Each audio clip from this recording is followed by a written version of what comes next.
now. We're...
Well, fine. You know what, Barney? Give this guy a cigarette. He's freaking out.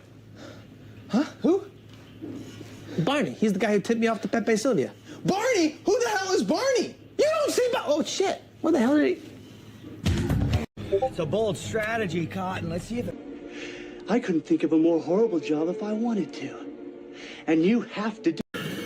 Here's Johnny. I will look for you. I will find you. And I will... Jack, I want you to draw me like... To make fine music, allow me.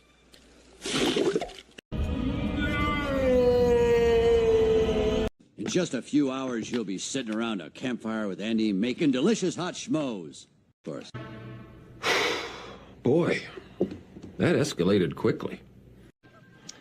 I'm gonna need you to go ahead and come in tomorrow. So if you could be here around... Raider!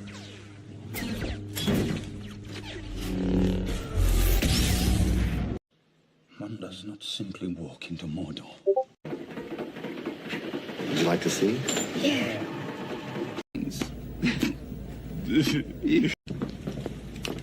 What? What I say? Well, they say confession's good for the soul. I'd listen to this man. Take him away. Let's put our cards on the table here, General. You're scared of me because you can't control me. You don't. And you never will. You shall not pass! This is Sparta! There are so many clips in a row. I was expecting Gandalf to go to infinity and beyond. That's where my brain processing got to. Yeah. AI in the future, boys. We'll get there where all of it is just fresh, with the same characters though. Those characters are all a part of the show at this point. They are, but we need to kill half of them. I know. Like just for the intro, just for the not in our hearts, forever in our hearts, and very, very shortly on our intro. Lovecraft agrees. He says we got a case of the George R. Martins. He looks like a ham sandwich. Maybe a little bit of this. I need to see it again. Add a little bit of that. Sandwich. Get some of this going on in the intro. You better run faster. Yeah. Maybe get Dread in there. Also, the T-Rex is one of the big reasons I don't trust science. Do you guys know why? Why? No. Because growing up, for like my entire life growing up, they're like, oh, it's a slow animal that's like can only see movement when people move, and it like wouldn't actually hunt anything. It would just like eat carcasses of other animals that killed them. And now they're like, actually, it was like the most dominant predator in all of human history and had the best eyesight of any animal ever. He was it was a bird. I played Turok. I don't think it was a bird. I think it's a misdirect. It wasn't a bird, but it was bird. It could. I can say it was maybe bird-like. Also, I think humans were with dinosaurs, but that's a whole different discussion. Anyway, welcome to the Iron Seas. We have our guest this week, Mr. Jason McCuiston. We have our host, Justine, Gerard, and Mr. Pritchard Man himself, and of course me, the ultimate Cowhuna, as I've become known recently on Twitter. We may share that image later just to make people uncomfortable, but this week we are going to be discussing the Dark City. Oh, the people want to see Cowhuna. Believe me. Oh yeah, it's utterly unbearable, as well said. Each week we get our guests. They say the women who up on can't last more than 8 seconds. Anyway, let's say hi to the days. We have Mr. Bill McCuiston. I don't know why I said Bew. Brian McCuppin, Herman P. Hunter, King Bob, and more. Tim McKay and a few others. And of course, us, Daniel P. Riley, and of course a few other dirty double dippers. And here we are. So, how the hell is everybody doing this week? I'm doing good. Here, this seems like a good opportunity to do this. Before we get started, go ahead and find us everywhere. Go ahead and go to the Iron Seas link tree and find our Substack and everything, where we have an ongoing fiction and all that stuff. You can go to my link tree there too and find my graphic novel campaign, my books on Amazon, and my band. And as always, look in the description for the guest's link and like stuff like Jared Chrisman's band and Evely's band, and everybody's stuff. Let's link everything together here. Help support also, Jason, how long ago did you and Bill's family diverge slightly? Spelling's a little different. So, 150 years ago? Maybe longer than that. I don't know. Are you guys still Italian cousins though? Is it one of those? It's got to be, right? What? I'm not familiar with Italian things. Does that mean they're romantic or what? It means there's no blood relation, but they're around, so that's a cousin now. That actually, Hawaiians are like that.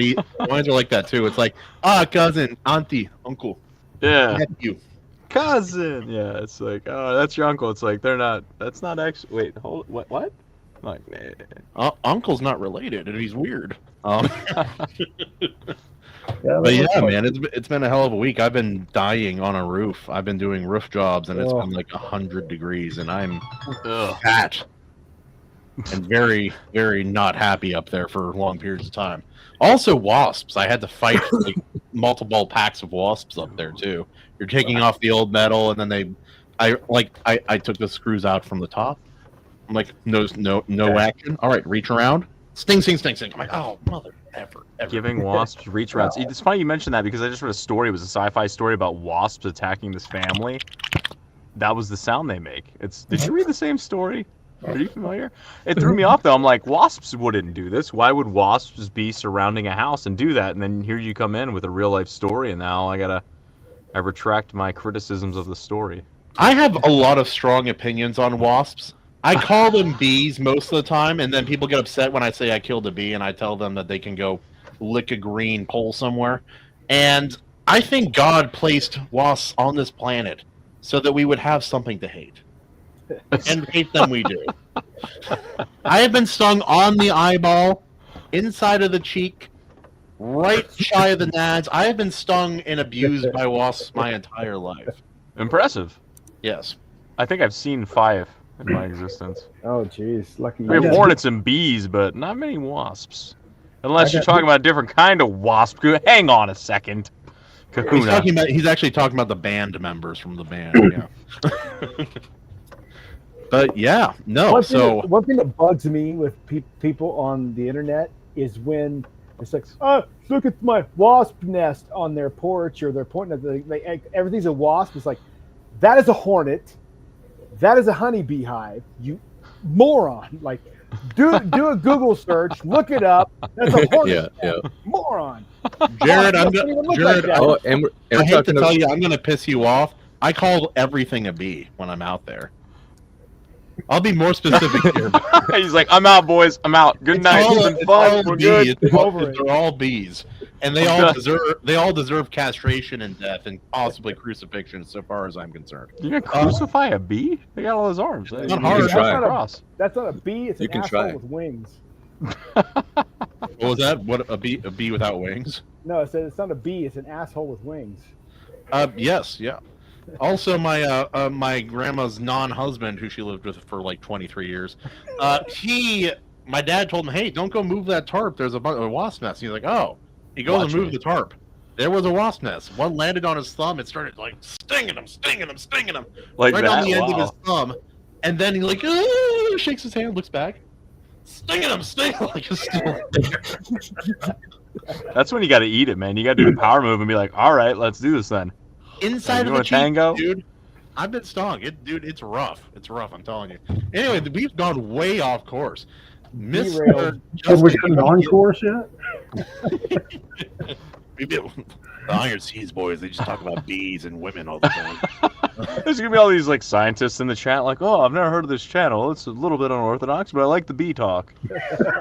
I was using power tools and was performing a reach around when I got stung. Now, let's. That's how it goes, man. That's how it unfolds. Do you have a summary for us, my dear friend?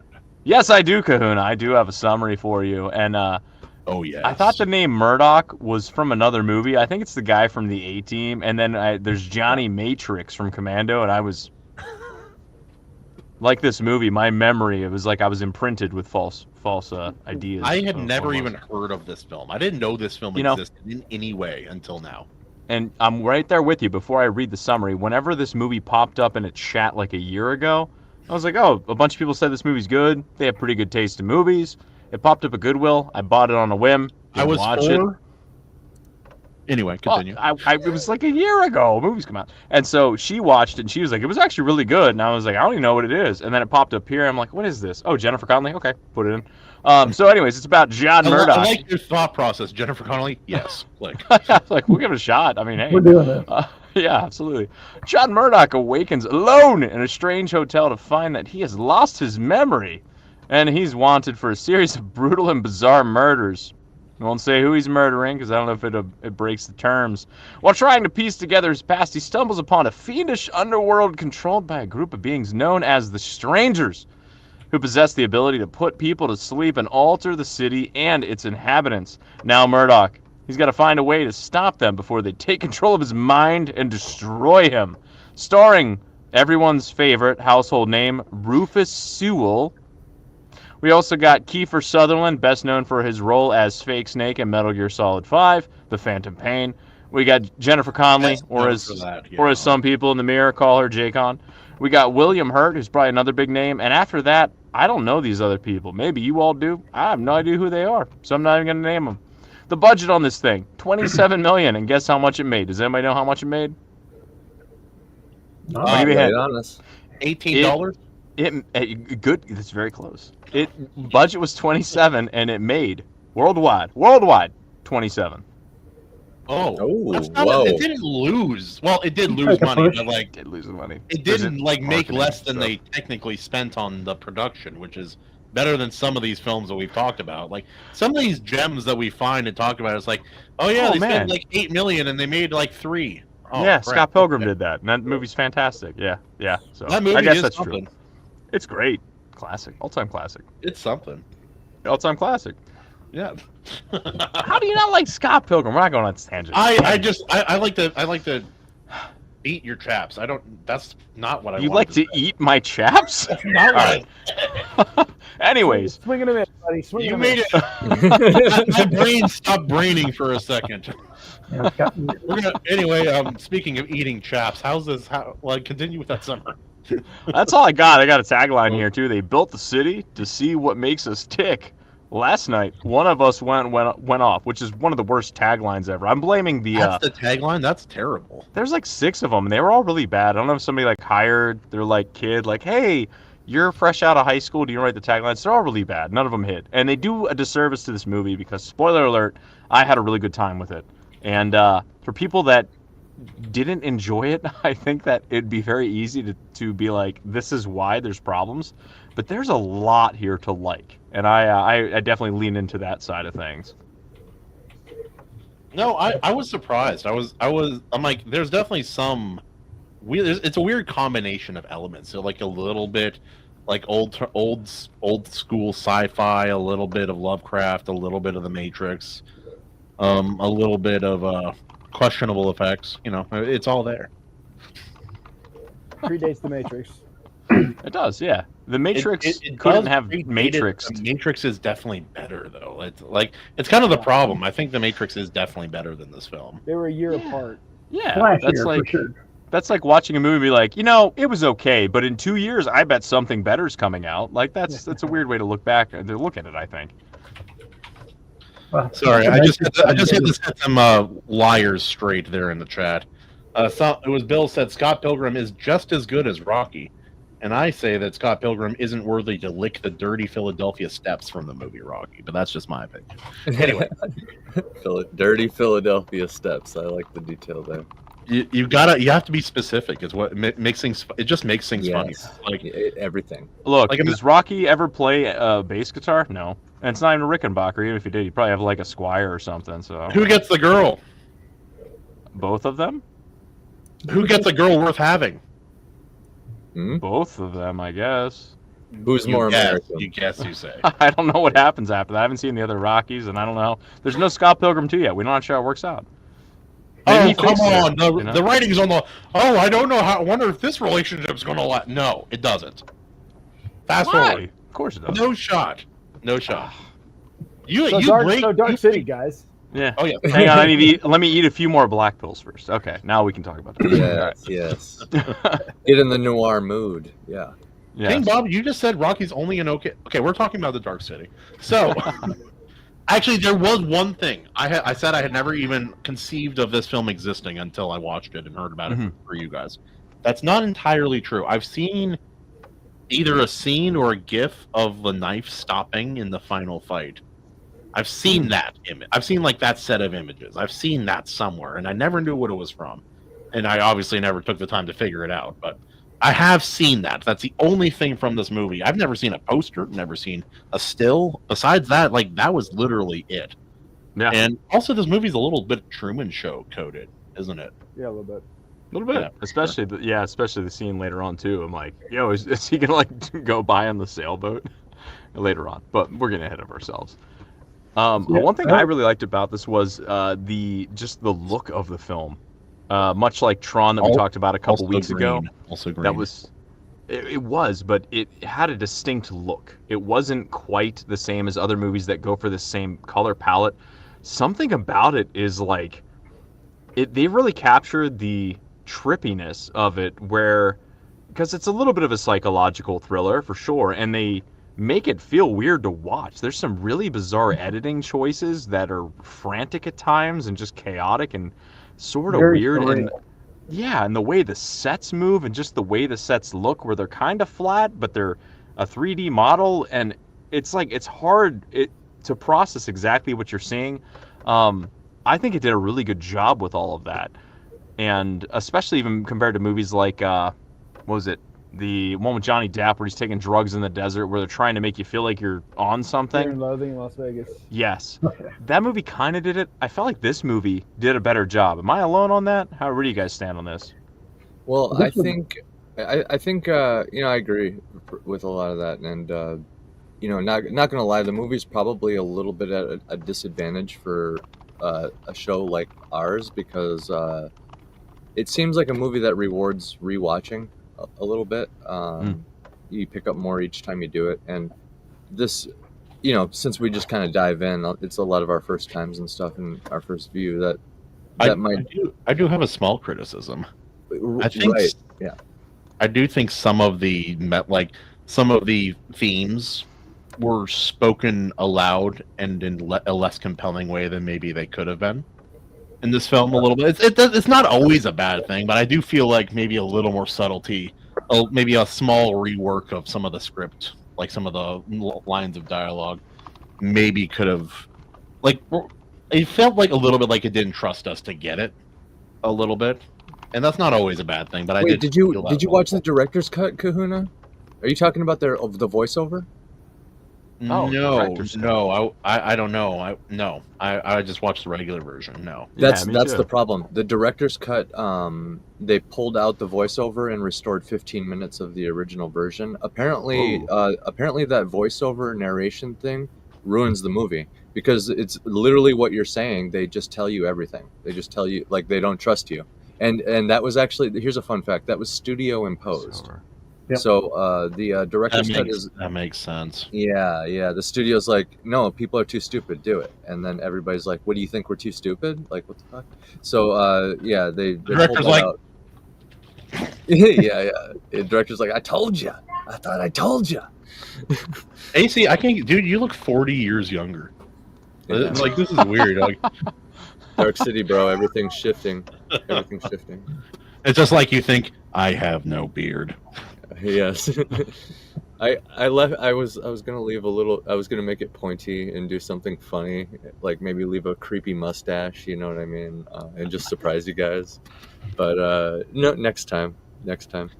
Actually, we always talk about like your facial hair situation or my hair and beard that changes all the time. But Jared, yours changes the most since I've known you. You've been haired on top, you've been bald on top and beard, and now you're hair on top and clean shaven. So yeah. Also, something about the way this image is like processed makes it look like you're wearing a mask in this picture. Yeah, it's the extra filters that AC put on it, I think. For sure. Yeah. And yeah, no, this is back when a director's cut of a movie was actually usually better. I mean, sometimes longer, but it's not like a Snyder cut that makes a long, boring movie 4 hours longer and pretends that it's better. It's actually better. It's like Kingdom of Heaven director's cut is better for certain as well. Like, that's another one that comes to mind. What about you guys?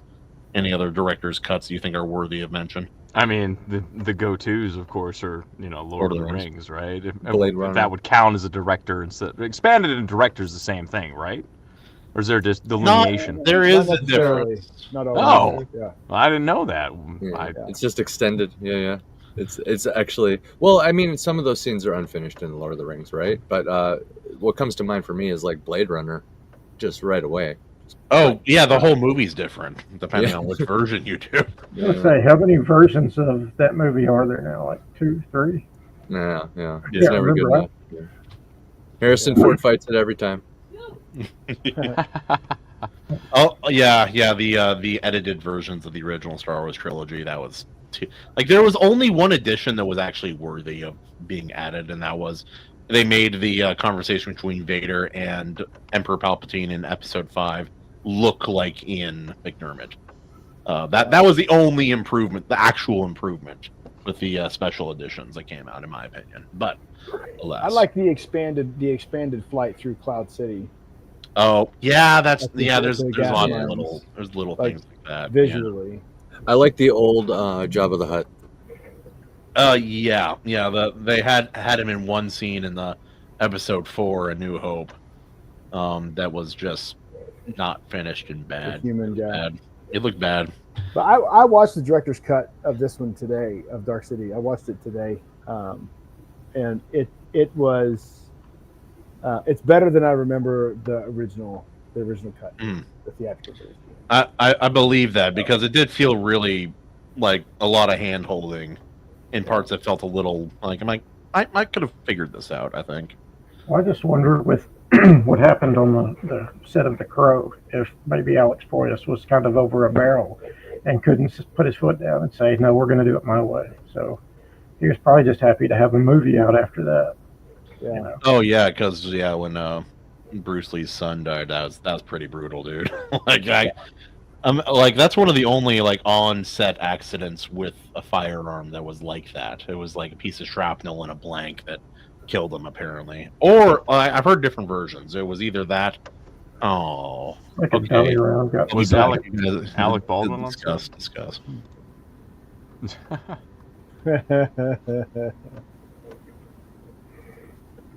I need music here, You know, something. What's the Something word? swanky. Swanky. Thank you. I was gonna go saucy. I was raunchy. I was like, it's swanky. That's the word. That is not the music. No, keep it going. It was right. There you go. Oh, he's muted. That makes it even better. Yeah, don't say anything. We don't want to hear it.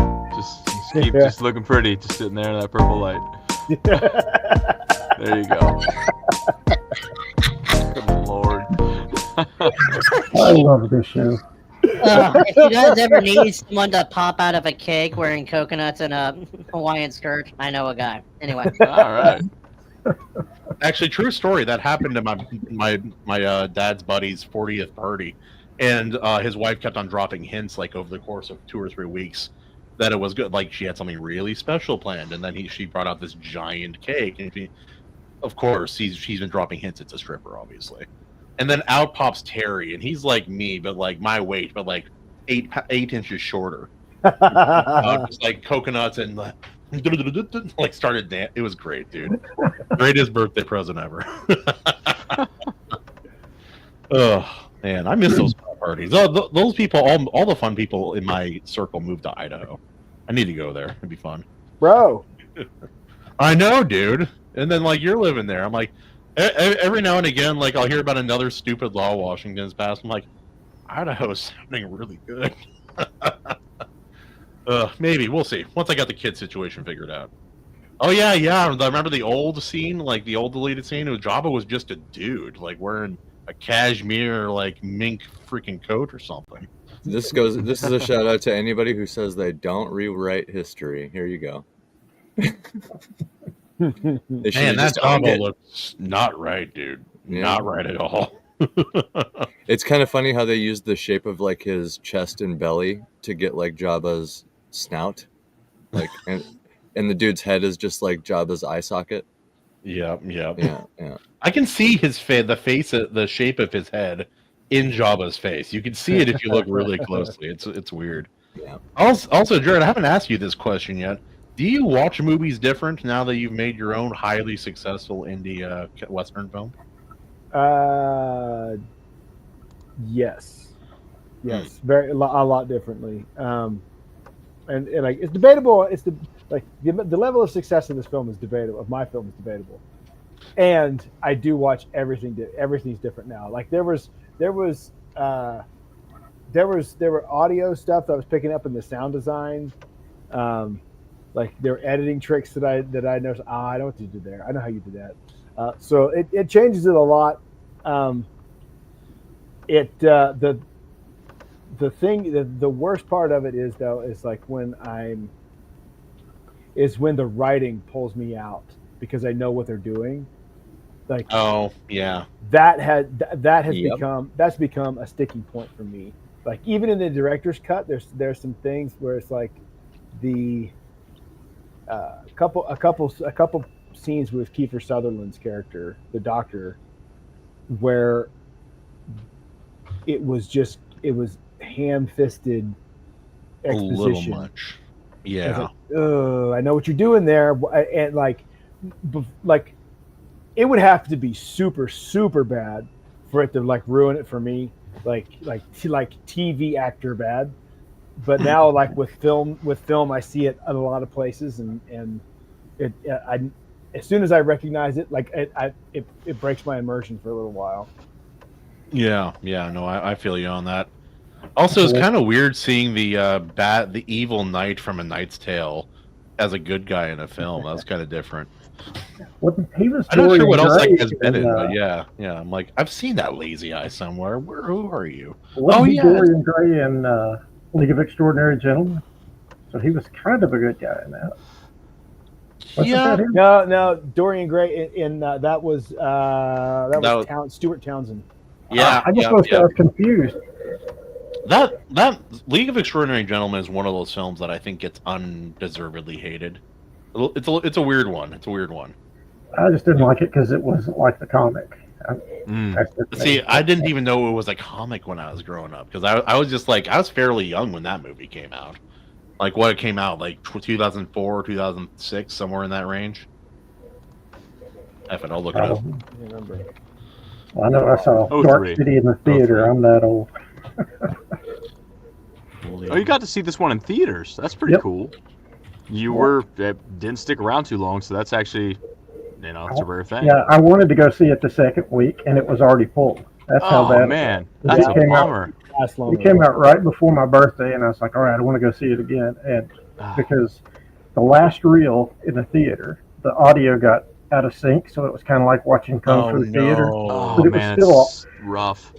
I just remember though, at one point sitting in that theater going, this is one of the coolest movies I've ever seen. And I mean, you just don't have that you kind of make that thought in the middle of a movie. And I guess because back then, I feel like there used to be a lot more mistakes, like in theaters, like with showings. Like even my parents, they were on a cruise or they were down like by Mexico, and they decided they were going to go watch the Da Vinci Code when it was in theaters. They didn't pay well enough attention. It was Spanish language, the whole movie, no English subtitles. So they watched that movie first time in Spanish, and that movie's not terribly visually interesting. That would be a boring ass movie to watch without being able to understand it. No. Yeah, I feel like seeing just like I mentioned before, the set designs, the color grading with the just like the green and the brown and the yellow. It's the kind of thing that typically when movies lean into this palette, I find them kind of hideous to look at. And this one wasn't. It was like I felt like a moth looking at his little zappy lights. It kept drawing me in. And the sets to see that on the big you're a screen. visually stimulated viewer for sure. You like weird, different. I like beautiful things on screen. That's right. Yes, I like beautiful things. So to see that in theaters, I bet that was quite an experience. Because I mean, these visuals, even 20 some years later or whatnot, they're still pretty interesting. They're not quite on the level of Tron, but there's something unique here for sure. When I was watching this, I'm like, I haven't seen anything it's quite kind of like this. Blade Runner, as in like the whole thing is done at night as well. Like there's never daytime. Which why did they make the new Blade Runners like all during the day? It's dumb. Anyway, continuing on.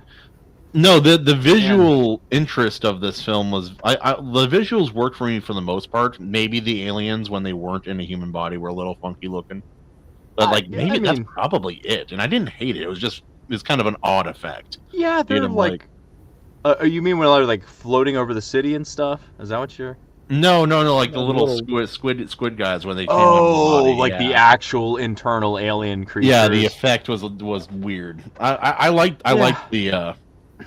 actually liked the floating, and the child being one of them was also creepy. That kid was weird. What was he doing there? Every time he popped up, I'm like, this is strange. Hey, that's how he started his career.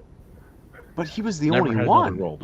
It's like where there's only one kid amongst this entire group of these alien people. That was just sort of strange. But the other thing is too, I don't know. Just the cars in it. They had like that old 1950s kind of look.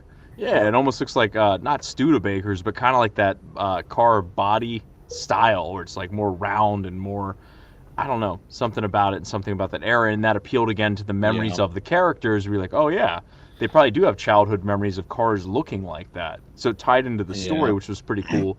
The scenes of everybody where it hits like they stop the clock and everybody falls asleep at the same time is creepy and weird. I thought it would have been sort of cheesy to hear somebody explain. I'd be like, that sounds silly, but then you watch it, I'm like, that is kind of weird. And then the automat they go into, it almost feels like a modern Japanese convenience store with all the boxes, and he has to use his tuning to get his wallet out. And even the special effects with the tuning battles, they're a little dated, but it was still cool. Like anytime you have these psychic abilities, I don't know, I really like psychic powers and things, and to actually see. I do too. I like it's cool when there's a visual element. It's kind of like the game The Force Unleashed. Like they made the Force effects look very interesting in that game, and I always thought that's a way to make psychic look less boring and weird, and like it's like you watch old films where people can like float and do psychic things, and you like see the effect like objects slowly rises up, and they're all just like, wow, look at the effects we created just for this movie. Yeah, it's like NASA. With the main character, Patrick Totopoulos he was a production designer, and like he has what has he worked on? He did the Underworld series. Oh, no wonder. Okay. You can feel that. Absolutely. He's done a lot. He's done a lot of like stuff, and if you like, you go to his IMDb, like he has a stack of stuff that he's done that's been incredibly well. Is he responsible for Selena being in a latex suit in those movies? Because if he did, I'll send him a thank you letter. That's a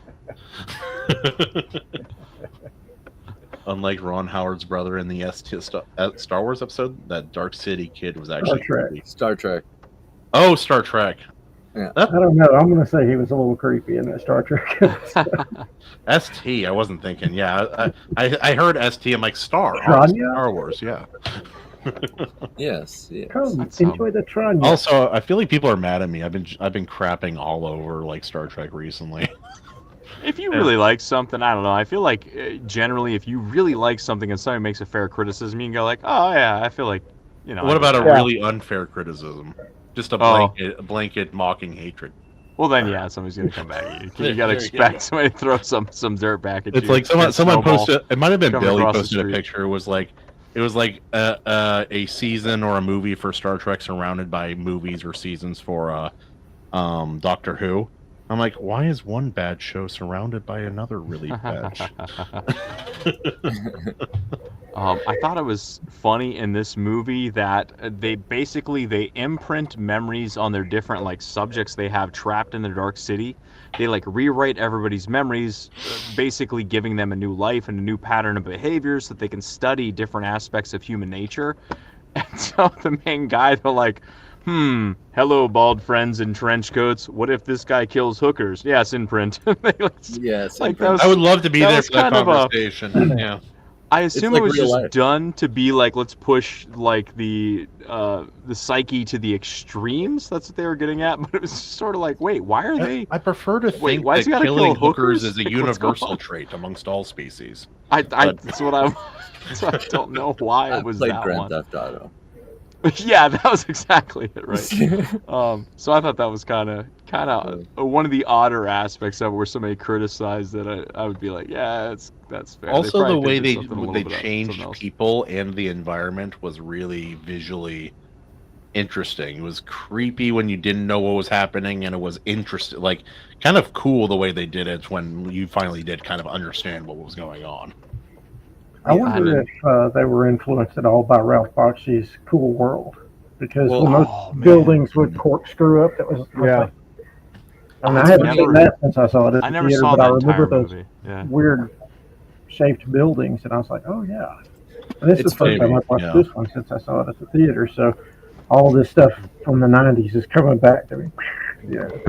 Well, it's funny you mention its inspirations, because I was curious. I've been doing this last few months now, looking everything that we watch to see if it has like source material, and this actually might make Jared feel a little bit better about noticing the things as a director too, because not based on any source material, actually just generally influenced by like film noir in general, science fiction, science fiction literature, which is how you get some of the crossover similarities and how it gets grouped in with like things like Blade Runner and Tron and stuff.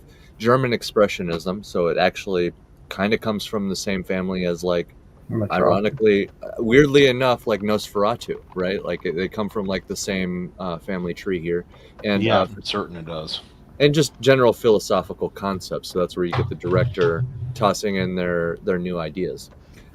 So yeah, like they very well could have been inspired by that, and this actually gives it more like some bonus points in my opinion. Like it's kind of at a disadvantage with the whole rewatching casual viewer favoring, not favoring the casual viewer. Sorry, is what I was trying to say.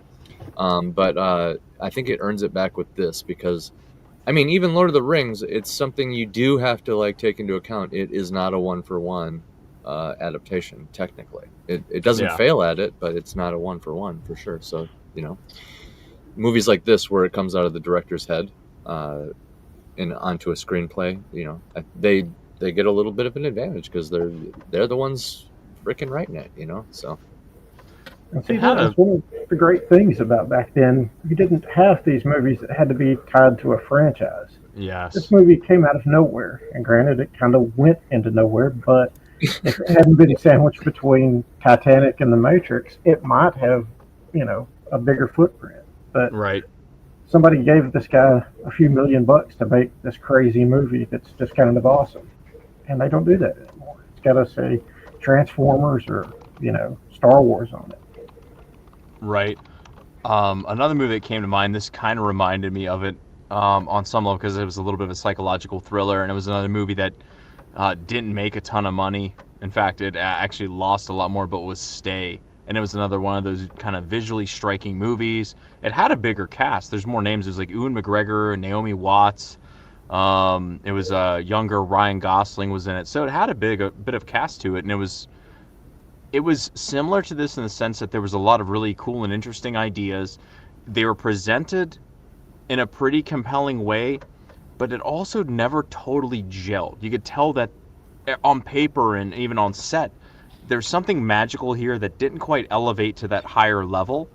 But if you can appreciate that was all in place, I think that's where I think whether this movie sinks or floats to you, it's on whether or not you can kind of see it beyond what it actually it turns out being on screen. Because I think it's fair to say this movie, like we mentioned at the beginning, it's got issues. It's not like you watch it and you're blown away, I don't think, but aspects of it really, really hook you. And the whole overall, there's bits and pieces, and as a giant picture, you're like, man, this could have been so much bigger, but it just, of course, with the competition's tough, but I think if it had really knocked it out of the park on all fronts, we never would have heard of The Matrix. It maybe would have caught on a little bit more than it did.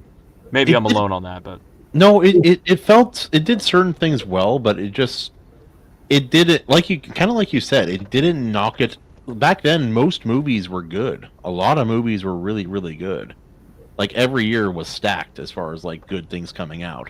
And so to really stand out in the zeitgeist, you have to both be rewatchable and be impacting. And I just don't think this film got there. Obviously not in the way The Matrix did, because once The Matrix comes out, people forget this movie existed, and they were very similar in certain ways, and like even the same sets and all of that jazz. What I noticed with this film is, and it's just like this for my money, is it was in the middle too much in terms of either explain it thoroughly or don't explain it at all, and let it be mysterious and let it be unknown, because there were like several really esoteric ideas in there that they want to explain it, but they couldn't commit, like either commit to explaining it like The Matrix, or explain nothing and just leave people to figure it out and make their own conclusions, like The Twilight Zone. And and if they had just swung one way or the other, like I think it would have been a story that more people would, or a broader audience would have engaged with more. And I don't know if that's a fault in the writing or if that's a fault of studio pressure. It could be, or a little bit of both, really. I think the acting was a little bit part of it as well, because even lines not even an imperfect script can be made perfect by really good acting. And the acting, I think, was fine. I wasn't really blown away by anyone. Like, I like Kiefer Sutherland. I like him as a good character on screen. I don't think he's an exceptionally good actor. And the main guy, like, it takes a special actor to play essentially an empty house character and do it convincingly. Like, Keanu kind of has that. He has something about him. I don't even think Keanu Reeves is the best actor, but he was really good for that role for some reason. And to Jared's point about a broader audience, this isn't exactly a date movie. I mean, there's not a whole lot there for women. Jennifer Connelly is not, a very admirable character as she's portrayed at the beginning. I mean, the whole reason this thing starts, based on the false imprint, is that she cheated on him. And then, the only other female character you see is a hooker who winds up getting murdered. So right. I don't think, too many dates went to Did you this see movie. what she was wearing, though? Oh, I'm kidding. Sorry. or not. And yeah, the other thing is too, you guys are talking about Kiefer Sutherland's character. In terms of a comparison, if you're keeping on the Matrix, he is Morpheus in this movie. But Morpheus is cool, man. He shows up, he's got the trench coat, he's got the shades on, red pill or blue pill, bro. Like, we're going for a ride. Kiefer Sutherland shows up, and he's got this, the way he delivers his lines, he's sort of like, oh, my memory's gone, and and it's just like, I understand. Told him play wimpy, like limp dick scientist, and he did right. it. And I understand in the context of the story, it makes sense, but for the viewer, you're not like, yo, this is an engaging character, this guy's fun, he's cool to hang out with. And I think that hurts too. Like, you gotta have like a sidekick of some sort that can help carry the load, so to speak, on screen in one way or another. He's got something about him. And the other dude that I thought was really fascinating, the former cop who was losing his mind because he was realizing he was the best. He was one of the best characters. Yeah. But he gets like no screen time. And he's like, "Hey, bud, found a way out." Train just like jumps onto the tracks. I was like, "Whoa, no, bring him back." But he was a compelling character. He had more essence on screen than the rest. Because you're talking about it all kind of being like they're there and they do their thing. Even you got Jennifer Connelly singing jazz music. I'm a sucker for her. I'm a sucker for jazz music, and it didn't grab me. It was just fine. The way it wasn't presented in an intriguing or erotic or mysterious way, and I think it should have been. Her performance does get criticized as a little bit wooden and underdeveloped. No. Like it was an ambitious idea for how underdeveloped some of the characters are. That's true. But to contradict my own take on this on some level, was that done intentionally? Not. Was that the vision? I mean, you put her on a stage and you say, play it flat. This is a memory. This isn't real. This is like this weird flat version because memories aren't the full it could depth. have been, is but that it? It doesn't make for a compelling time on screen. Yeah, I guess a very art house style. You know like, what it is? It's a very art house coded action to perform and to ask. I like this movie enough that I'm trying now to dig deeper and be like, read into scenes and be like, no, dude, you don't get it, man. You don't get it. If you got it, you would get it. But you're doing what AC and I always do for movies. I know. That's kind of where I'm at because I'm. Yeah. I think what Bill just said there is true, and that's why like I think like you go if you're making it a mystery, stop explaining. Yeah, you don't have to I was about to bring that up because don't explain it. And Bill brings up a point. Matrix was mixing philosophy and sci-fi action and like the search for the truth and what it means to be human and what is real and all of that. None of the follow-up movies were as good as the first. But I like them. Besides the one that doesn't exist. He brought up a good point. He brought up a good point earlier too about the sets. I think the Crow. So okay, this may have just like broken even, lost money, whatever, been a flop when it came out. But there's no denying that the cult following that it forged led to the Matrix and other things like that. Because like the Matrix reused its set design, even the Crow reused some set designs from it. Like this movie literally had the to. The set designer, that guy that you guys brought up earlier, he was a boss, absolute boss. Wait, I'm confused. First. Did they say like, wow, this is a great thing? Let's say the script based around these props, or was it just like, hey, we're making a movie with props? You got like, well, Dark City, we still got that stuff. Like, bring it in. Was it truly one led to the other? Or was it just a matter of circumstance that one set? You gotta, a little both. You gotta remember like culture. Like Jason will remember this, but like the late '90s was a weird time, man. Because Y2K like upcoming, all that. So in 90, so just to back it up a little bit, in 90, like in 94, 95, you have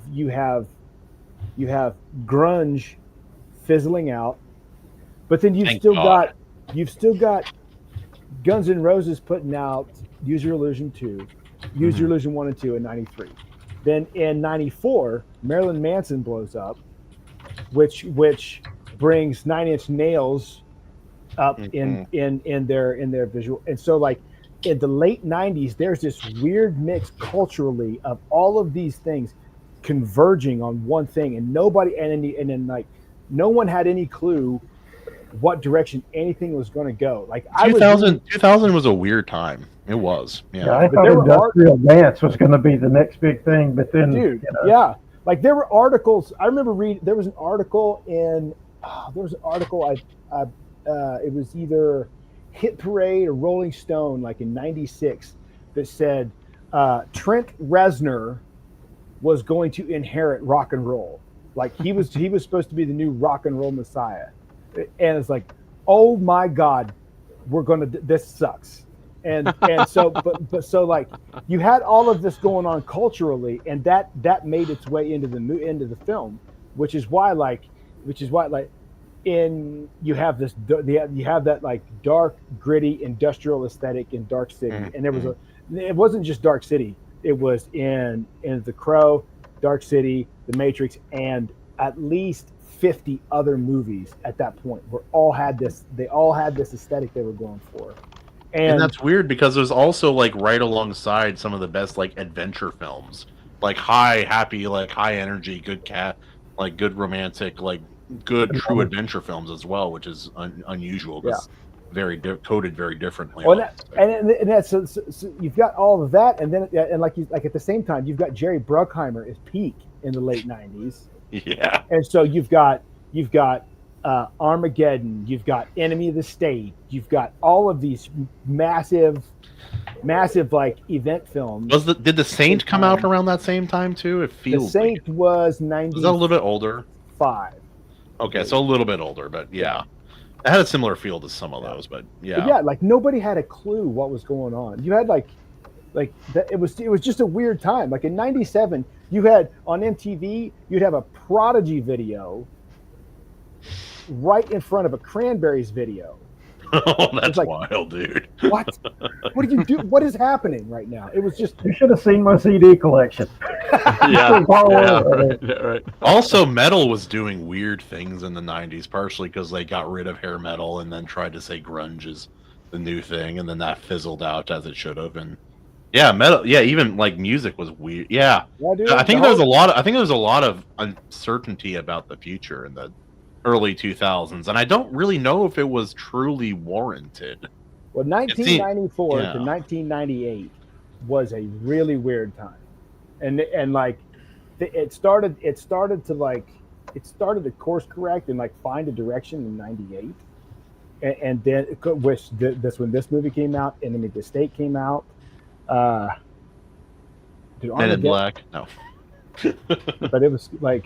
And then '99, you had The Matrix, and you had some other and like things started to like find a cultural direction, and then woke killed everything. Then 9/11, but yeah. Yeah. Well, we worried about Y2K for a little bit first, yeah. Yeah. Everything gonna go away, dude. And then the Muslim said, "You will never get onto your plane on time ever again." Click. I don't know, man. I'm not to get too deep down this rabbit hole, but I don't know. Like 2002, 2010, good times. Good times. I thought they were good times. I was old enough to actually realize that. But good games, fun movies, good music. It's a good cultural vibe. I enjoyed it. Yeah. Maybe not as like awesome as the 90s and 80s. It was a little bit different, but compared to the 2010s, it was way better. When I was in school, we had a school project. It was like a group project for history. It was like, all right, guys, we're gonna pick. You guys gotta pick a decade. You gotta focus on the politics and the culture of what was going on, and just do a presentation about that. So we have the 60s, the 70s, the 90s, the 2000s, and the 2010s at the time. I'm like, you skipped the best decade of them all. Why? You skipped the 80s. No, well, I'm like, all this 80s hate for no reason. Somebody hates Reagan. I don't know. Yeah, right. Like, oh, okay. The 80s, how old are you, Jason? 52. Okay, so yeah, you know, like the 80s and the 90s were not as cool as people think they were. I don't know, man. They're pretty cool. They were pretty cool. I don't know. That's early through 2020. They get cooler, you know. I hear about stuff my dad and all of his fellows got up to. I'm like, sounds pretty cool. Yeah, very dangerous. And you guys are like, all there are nuts, things. There are things that were definitely cool, and nostalgia glosses over a whole lot of horse shit from those 2 decades, man. That sucked. It sucked a lot. So in the 80s, in a family-friendly restaurant, Billy somethings, I can't remember. My dad's coworker was given a $100 tip in the 80s and told, "This is because you have nice legs and for no other reason." You could not do that now. I mean, you could just be. It was a better time. No. Thanks for letting me see your legs. Here's some money. There are definitely Oh, that's things creepy. that were Let's get better. that way. I will admit, there are definitely things that were better, but not all of it. Yeah, in the 80s, we were scared to death.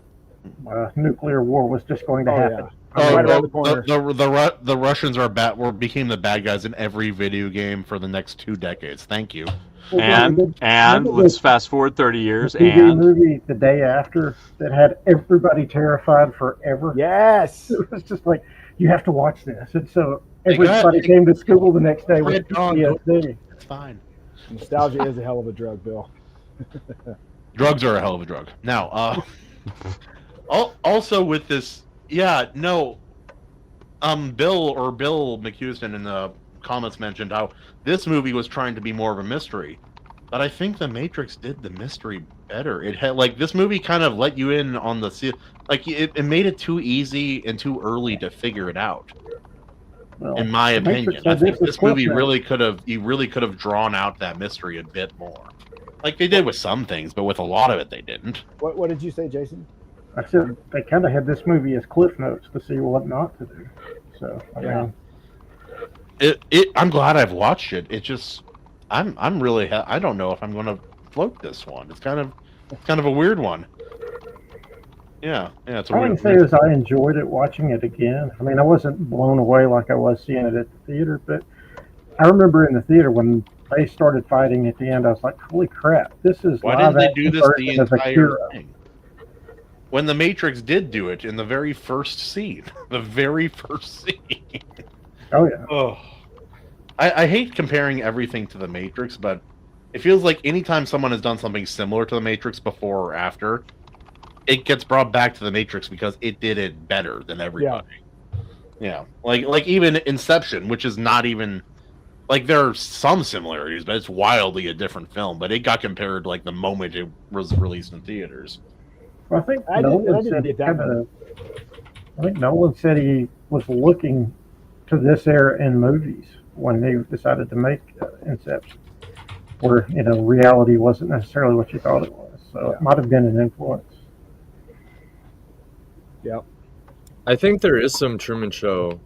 Truman Show had to have gotten a little bit. Sure. Which came out? When did Truman Show come out? that was mid-90s somewhere. So I think it was before this, right? 98. I don't know the Same month, year. but 98. Same year. That's Same. What? Yeah, that's even weirder. It's because they have a similar vibe a little bit, for sure. The kind of I don't really know what's going on. The world is fake. Broke AC. That means that there's literally no way that the Truman Show could have been influenced by it, unless they were friends. They had to have been friends with them. That would be the only way. And some inside baseball going on there. No, it's what do you call it when a musician writes a really good melody and it's wow, I'm such a genius, and then they realize it's been used in 32 other songs, or they weren't inspired. It was just their creativity happened to replicate previous creativity. There's a term for that, but you know. Yeah. There is now I can't remember the term either. The Akashic record type shit, or what's it called when an author comes up with a similar name to their series? Stealing? Like Star Warden. I think that's great minds thinking alike. Yeah. Oh, is it parallel thinking? Multiple discovery? At the same The time. universe needed the Star Warden and the last Star Warden to exist, and so that's what. This is kind of in line with people like Joe Rogan's idea that ideas are living and they kind of possess us and it's up to us to kind of make those ideas come true while they're here. Otherwise, they'll move on to somebody else. And I think I actually like that kind of train of thought. It's an interesting road to go down and explore mentally if you haven't before.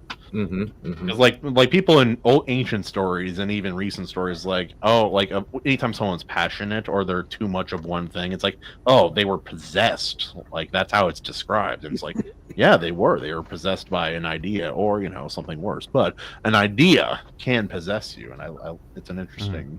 You're right, King Bob. That's a good point. Yeah, it's a very good point. That's true. That's true. Yeah, the thing, it's not a unique concept to either the Truman Show or Dark City.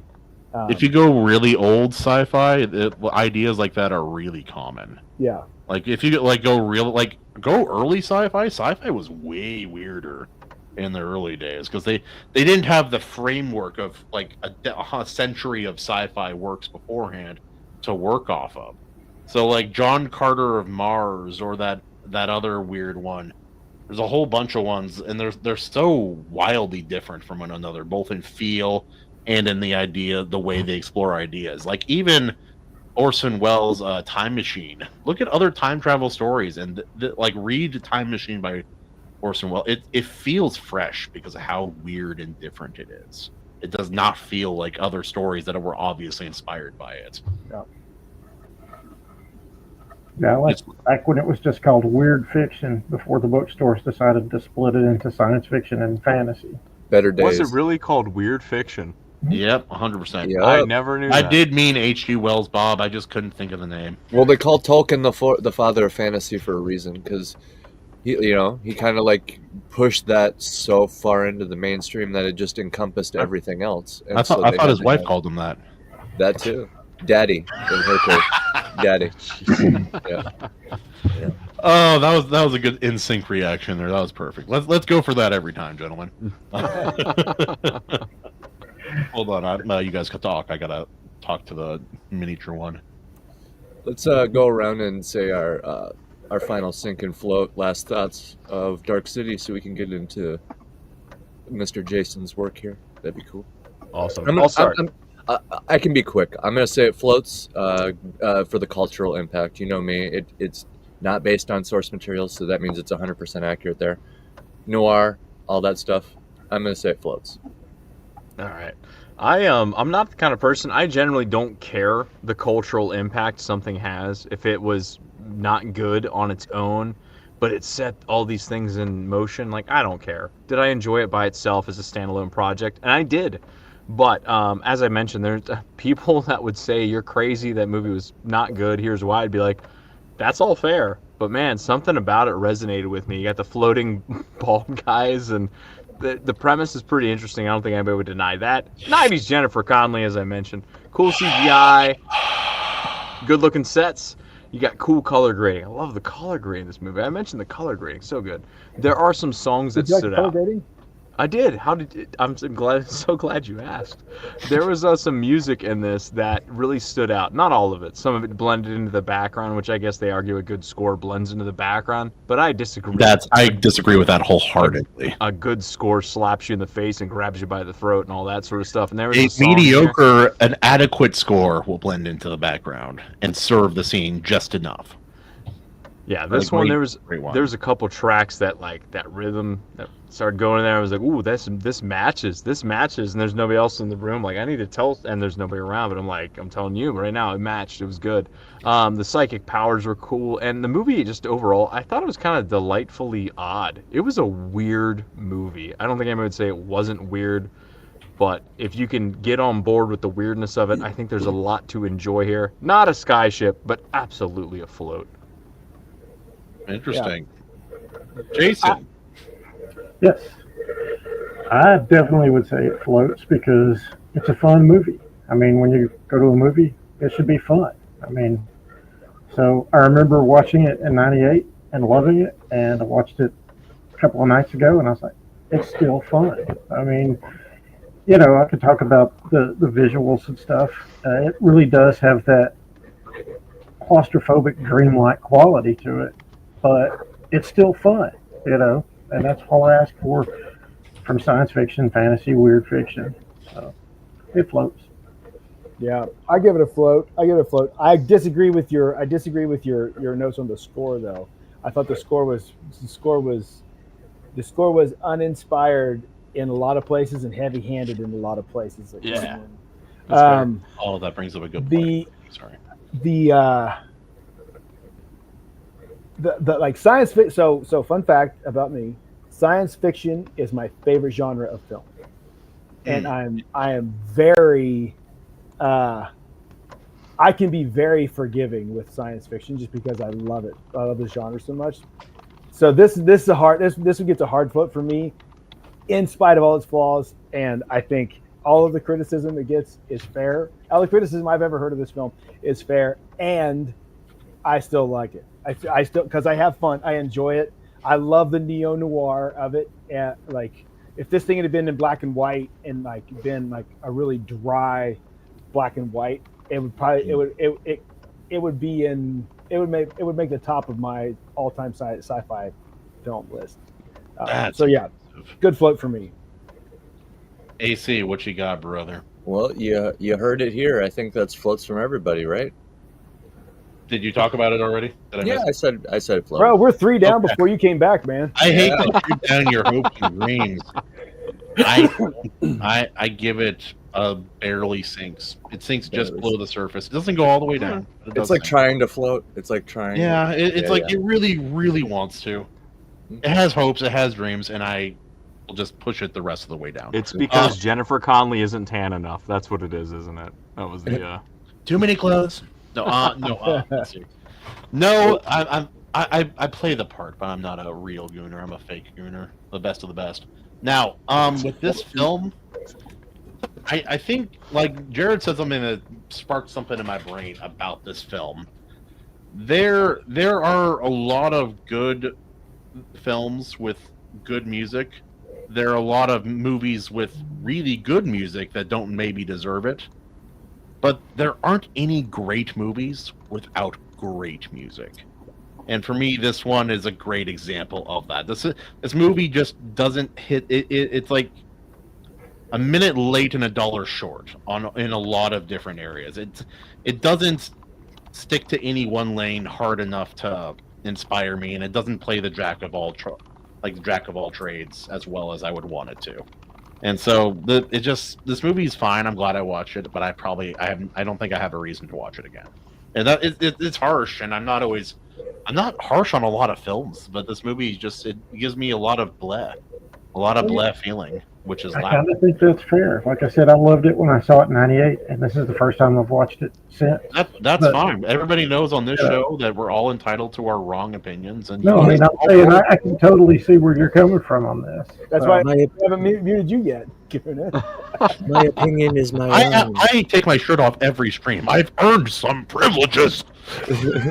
Well, you heard it here, chat. You heard it here, chat. 4 out of 5 semen approved.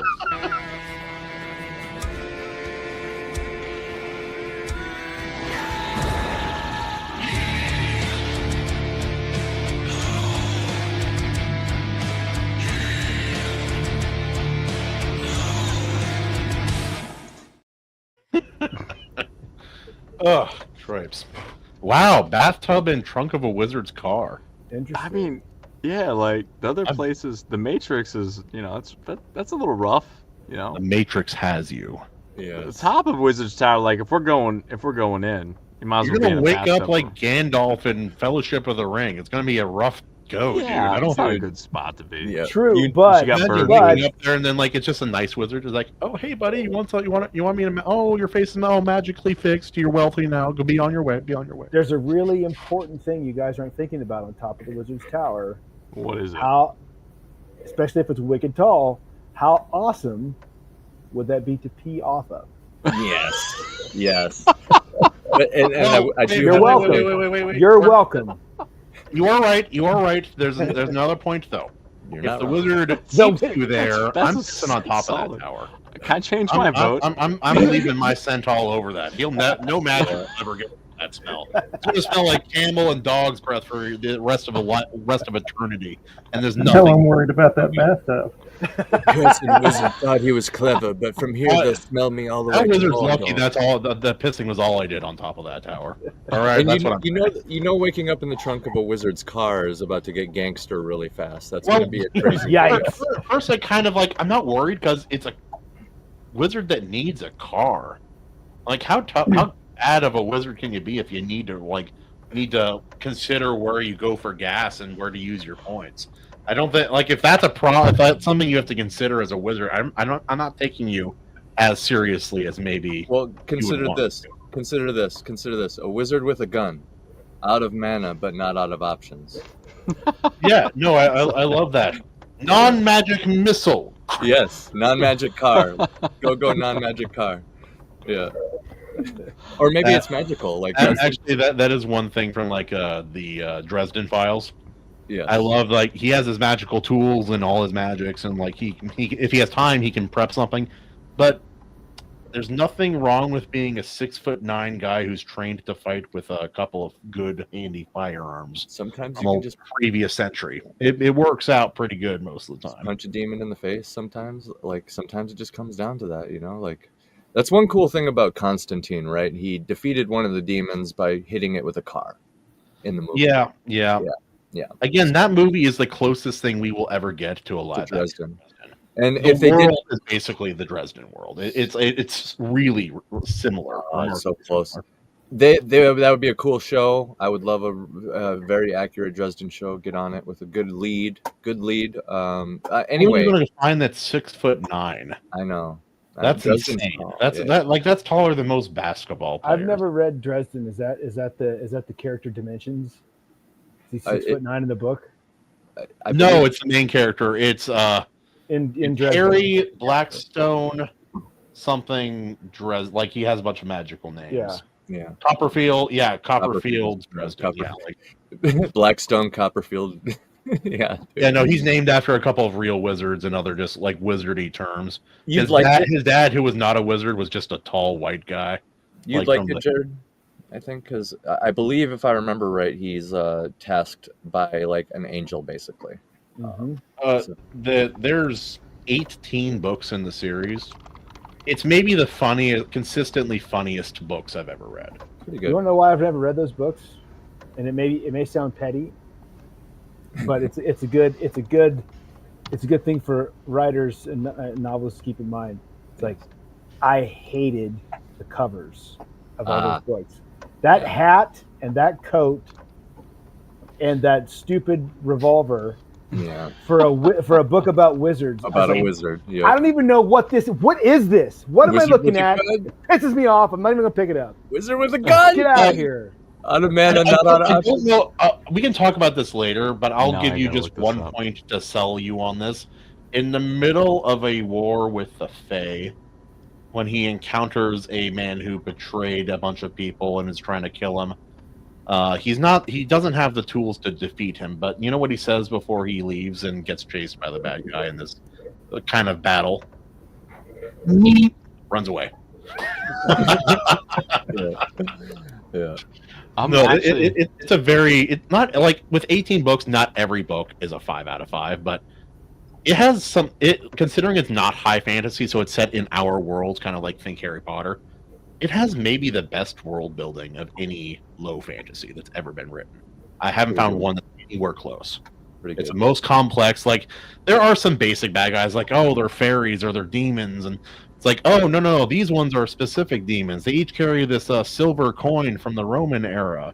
There are 20 of these pieces, and wonder where those came from. Maybe they were used to pay for Jesus. Anyway, no, but it's really solid. Oh, and the fairy. There's actually colorful lore with the fairies. You gotta the fairies. But you can't describe fairies without it sounding so gay. I know. It sounds so gay when you talk about it. It's there's the winter queen and the summer queen and they're forces of nature that. Thank you, Magic Chan. Yep, I was just going to point that out. Maji says it's good to see Jared with the boys. But anyway, Dresden Files aside, recommend, check it out. The main recommendation tonight is our guest Jason McCuiston, who helped us pick the movie Dark City. And I assume we've been making little cheeky jabs at the last Star Warden all night. That would be the name of his series. So, Jason, I'm going to hunt down your links and pull open your whatever you got going, and why don't you go ahead and give us like an introduction, who you are, and like what you like writing about. Well, I'm part of the Star Warden universe. One of the founding members. Thank you. Now, I didn't know if you guys wanted to talk about this last Star Warden or not, because this movie actually, I think, inspired Project Notebook, which was my debut novel. Came out 5 years ago, but I had completely forgotten how much influence this movie had on it, because my take on the Men in Black is lifted from The Strangers, and it even starts with the protagonist with amnesia. That's how long it's been since I watched this movie. I'm like, all this stuff goes into the hopper, and then eventually it comes out. And so, when that happens, that's beautiful though. Like, like there's a chance for it to be like, oh crap, copying or whatever. But like, no, most of the time when you like rediscover those moments, it's actually just like, oh shucks, I was young, or like, dang, that's where that comes from. Like, so yeah, it's usually poetic. A friend of mine, she wrote an entire book of her fantasy series before she realized her writing voice was just J.K. Rowling. It was exactly the same. Ooh. Like the way that the sentences were structured, the words, the adverbs, the whole thing. She's like, oh shit. Did you guys ever watch the TV show Frasier? There was like a season or so of it. Yeah. There was an episode where Roz had a book deal where she was going to write a children's book, and as she's pitching it, the agent is like, "Wait a minute, this sounds familiar." She's like, "Yeah, it's based on this story my mom used to tell me." Oh no! It was Heidi. So yeah, told me this story. It's from the family. Yeah. So yeah, Project Notebook is not a ripoff of Dark City. It's grounded in real world UFO lore more than this. Yeah, I remember. Yeah, I saw that book a while back. Yeah, I remember that. Yeah. So. A lot of crazy UFO lore. I'm not a believer either, but the lore is interesting. Yeah, there's some fun stories in there, even if you don't believe. Yeah, it's fun. I mean, I've rediscovered Art Bell. I listen to probably Art Bell right now more than anything else. Oh, thank you for pulling that up. There you go, man. Yeah. This cover is better than every cover of Dresden Files I looked at. It is. Thank you. Yes, I agree. I looked at those. I was like, these are rough looking. They're like, they're not bad. They're fine. You know what's bad is those are like cool. Those are the redone covers too. Oh man, yeah, I know. This guy looks like he wants to do things with a probe. I'm not sure. I was just gonna say, who's the fella? Like who? Because I was wondering about Dresden Files. I'm like, who is the dude on the cover? Who's this? Who's your what's the guy? Not Fabio. Very Blackstone, Copperfield, Dresden. Who's the dude on the cover? Well, Fabio, right?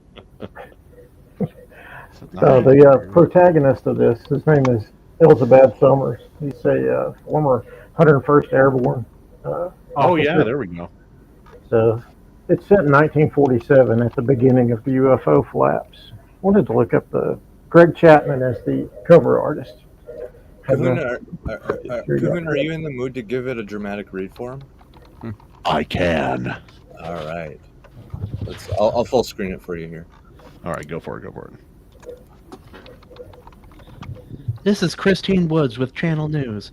In the summer of 1947, weeks before something fell to Earth near Roswell, New Mexico, the skies above the Pacific Northwest were filled with mysterious lights and strange phenomena. Members of a top-secret organization are dispatched to investigate the Maury Island incident, where their first encounter with unknown results in the team being scattered across Seattle and Tacoma, disarmed and suffering from amnesia. As eyewitnesses to the strange events begin turning up as apparent sewer slides, the team of elite WW2 veterans must regroup and uncover the truth behind these extraordinary circumstances, even if it means facing their own destruction. Wait. I gotta read it in Christine's voice. Yep. A tight, taut, tense thriller packed with action and ominous overtones, sure to cast shadows on the world as we know it. Christine Morgan, the horror fiction review and author of What Death. Okay, so these are some review quotes here. Nice, dude. Very nice. Also, it's like, oh, I live there. Good. I'm curious. Like, I can't imagine a worse place to wake up with amnesia than Seattle or Tacoma. I cannot imagine a worse place. Imagine waking up in Capitol Hill, not having any memory of how you got there. That's a nightmare, dude. Hopefully it was better in 47, but you know. I imagine it probably was. A lot of iron workers. A lot of people going to other places. Also, that was back when people thought like Washington was a place where you could go to escape after you had committed a horrible crime. That's something too.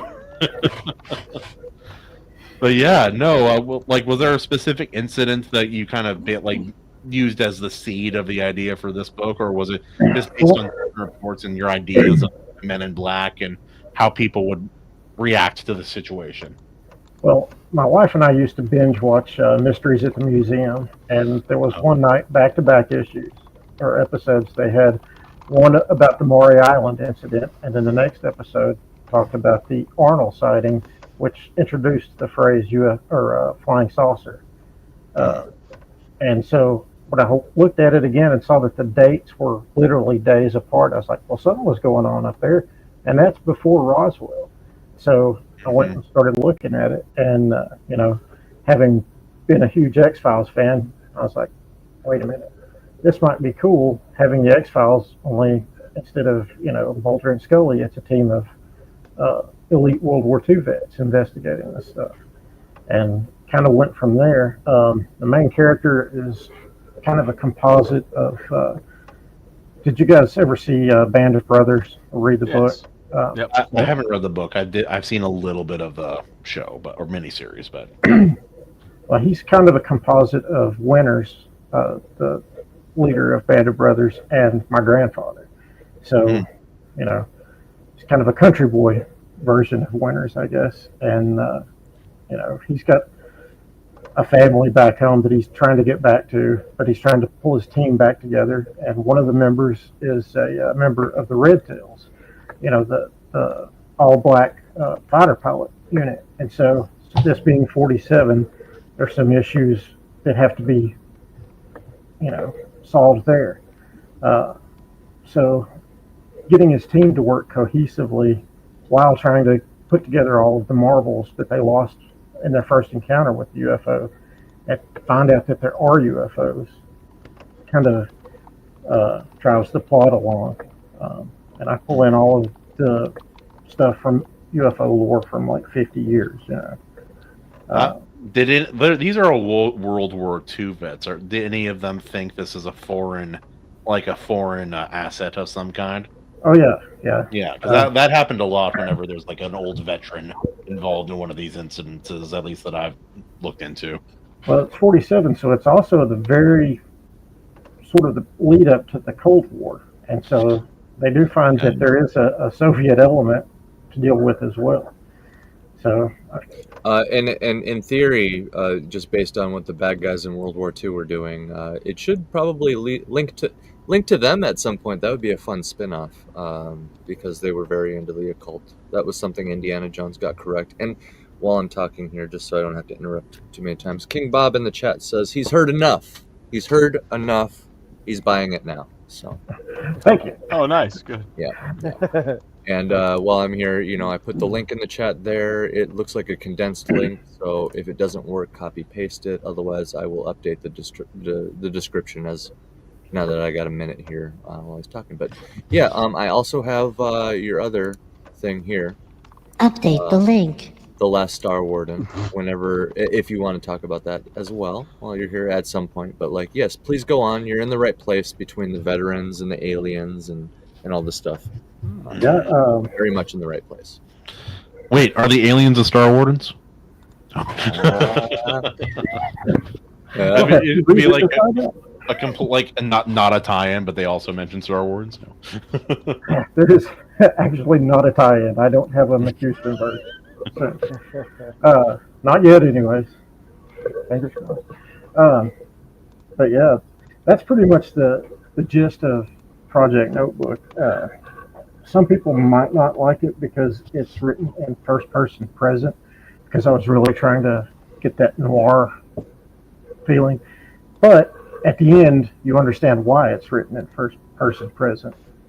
I guess I can give that away. He's actually recording these transcripts, so he's telling himself the story. So yeah. No, I don't actually hate first person. I think it has people give it a bad rap because it takes a second to get used to reading it, and then also majority of first person stories are written for teenage girls with emotional problems.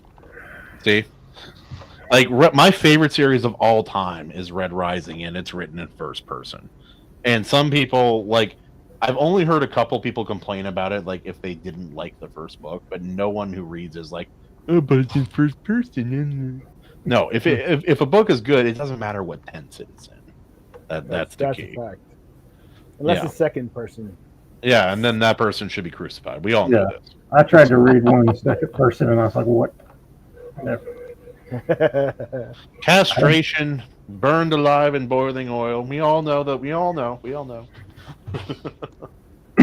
And you could also be really crazy and write like a larger than normal sized novel, all set in like first person present tense.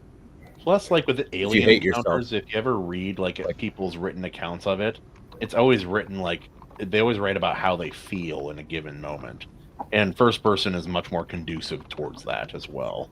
Yeah, it has its pros and cons, man. You're very much in their head, so you can convey any thought you want at any point in time. You can describe things from a different perspective. It's like shining light on it at a different angle. But like, man, it gets tricky after a full novel of it. I'll just say that. Short stories. This is why I do short stories now. After trying to go from writing in one versus the other is impossible. Well, I'm third person all day, buddy. Default, the standard. I understand why it's the default. All day, every day, third person AC. Yeah, past tense third. Let's go, baby. Let's go. But I might. Sorry, I listened to Eminem when I was younger, so. That has to be weird, actually, seeing a white guy become like one of the best rappers of all time. Because you guys are like Jared and Jason, especially. You guys are a fair bit older than me, so it's like you weren't a child when that was happening. You guys were like, bro, we had Vanilla Ice and Snow. Yeah, and we had Beastie Boys. My dad did too. Like, what was his exact quote? He's like, I miss hip hop before all the black people were angry. That was the exact quote he said a while back. Yo, I mean, some of the old hip hop's like that though, man. You get down there just talking about like dancing, having a good time. It wasn't about like making money and calling ladies names. My anaconda don't. Oh, dude. Tribe Called Quest. Dude, oh wow, yeah, that was so good. I've run into Sir Mix-a-Lot because he sometimes lives around here. I've run into him in person like 2 or 3 times. He sometimes lives around you. I know one of his homes. I'm not going to tell where it is, but I know he lives there at least part of the time. But yeah, no, I wouldn't recognize him if I was in a store. One time I saw him, he was with some girls in a yellow like supercar, and they're like taking photos in front of a lot that was going to be developed, had a nice gate but no homes. And I pulled up, I'm like, is it you? He's like, yeah. Pull up. I'm like, I'm not going to interrupt what you're doing, but I need to know. Dude, one time in the Atlanta airport, I'm coming down the escalator, and like standing and the airport is packed, but like standing in this space, like kind of with a fair amount of room around him, looking at his phone with like this completely lost, desperate look on his face, was Tony Shalhoub. Oh, really? And like, Look, he and always you can has. tell like he's looking at his phone, he's looking around, he's like he doesn't know what he's doing. And like, I just walked towards him, and as I'm passing him, I leaned over. I was like, Monk was great, and just kept.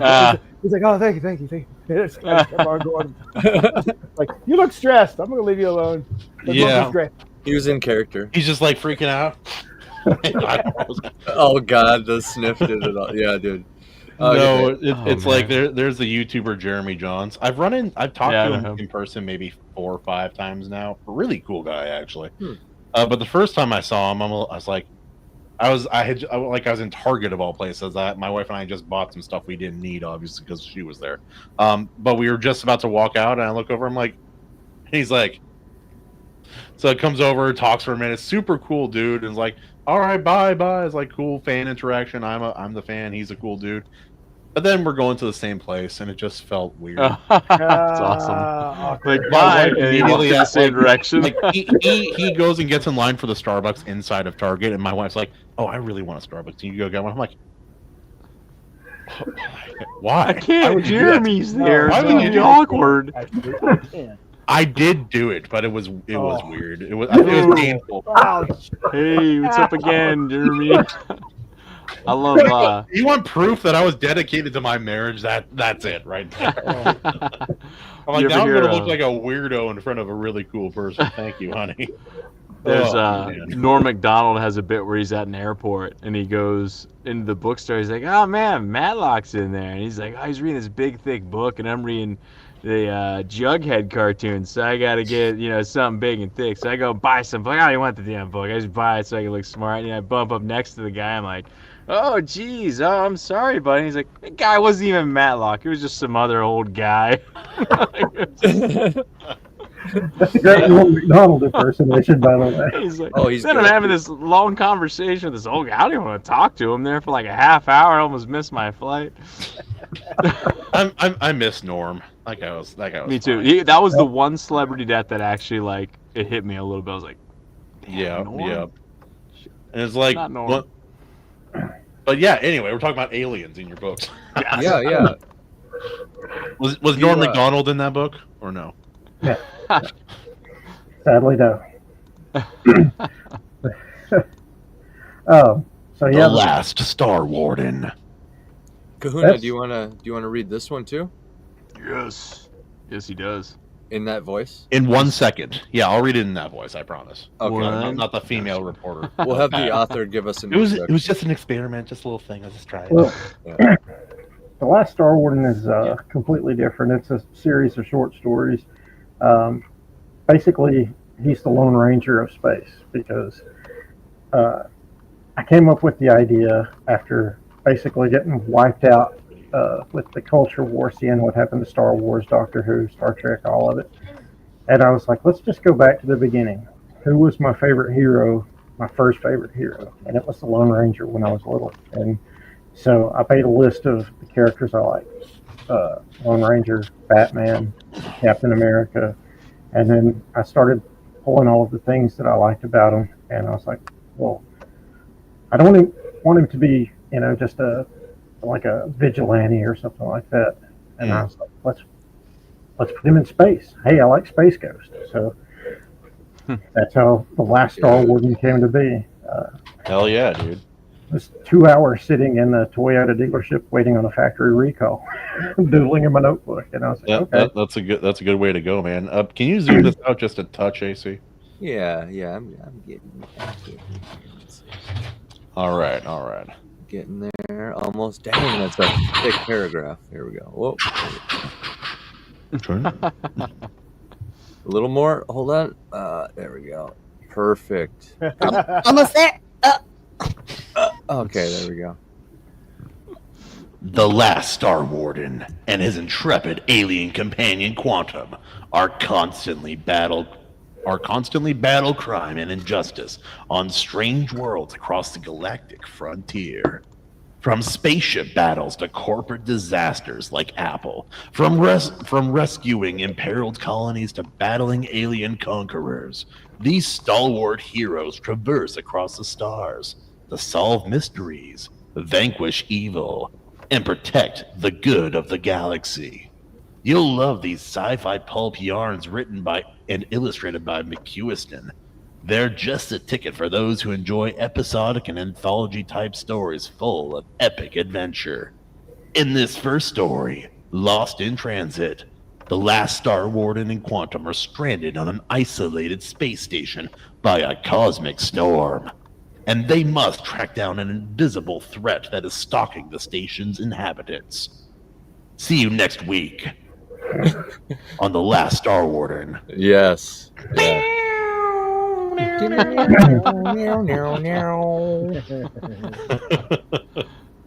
So the story behind the Crimson Star saga was I decided to set up what I called the Bradbury Challenge for myself, because I got to thinking, I was like, Ray Bradbury supported an entire family by selling one short story a week.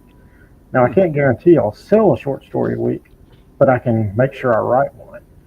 So I sort of hedged my bets, and I was like, well, if I already have a character and a setting, that'll make it easier to come up with a plot. So that's what I did. For 10 weeks straight, I went from outline to polished story and came up with this series, and eventually they started to congeal into an ongoing saga.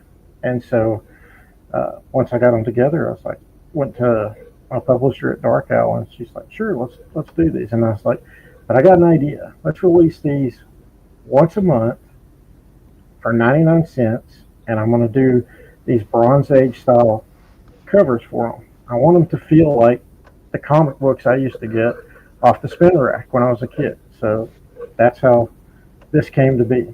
Of course, all of them are available now, and right now I'm working on a fully illustrated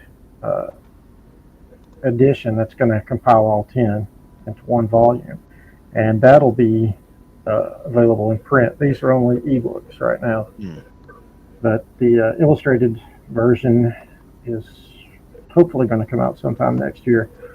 I got sidetracked on another project, which I'm kind of hip deep in right now. An author getting sidetracked by another project? That's never happened. Weird. It's never happened. I don't believe it. Yeah, and then I decided to illustrate it too, so that's where I'm at. Yeah. That'll do it. You know who's So, really so good yeah, at staying on obviously track? I assume that was Quantum on the left, the blue alien. Yeah. Hello, my name is Quantum. I am here to kill. Yes. Help? Yes. And then there's wait, what's the main character? What MC's name? What's his name? The Last Star Warden? Yeah. Yeah. Is that his name? Yeah. Based. I wake up and eat bolts for breakfast. I'm the Last Star Warden. And then the next one is Abe. Yeah. that's how she calls herself. Actually, I'm very creative today. I think there is like a blending that is potentially there between like comics and like novelettes.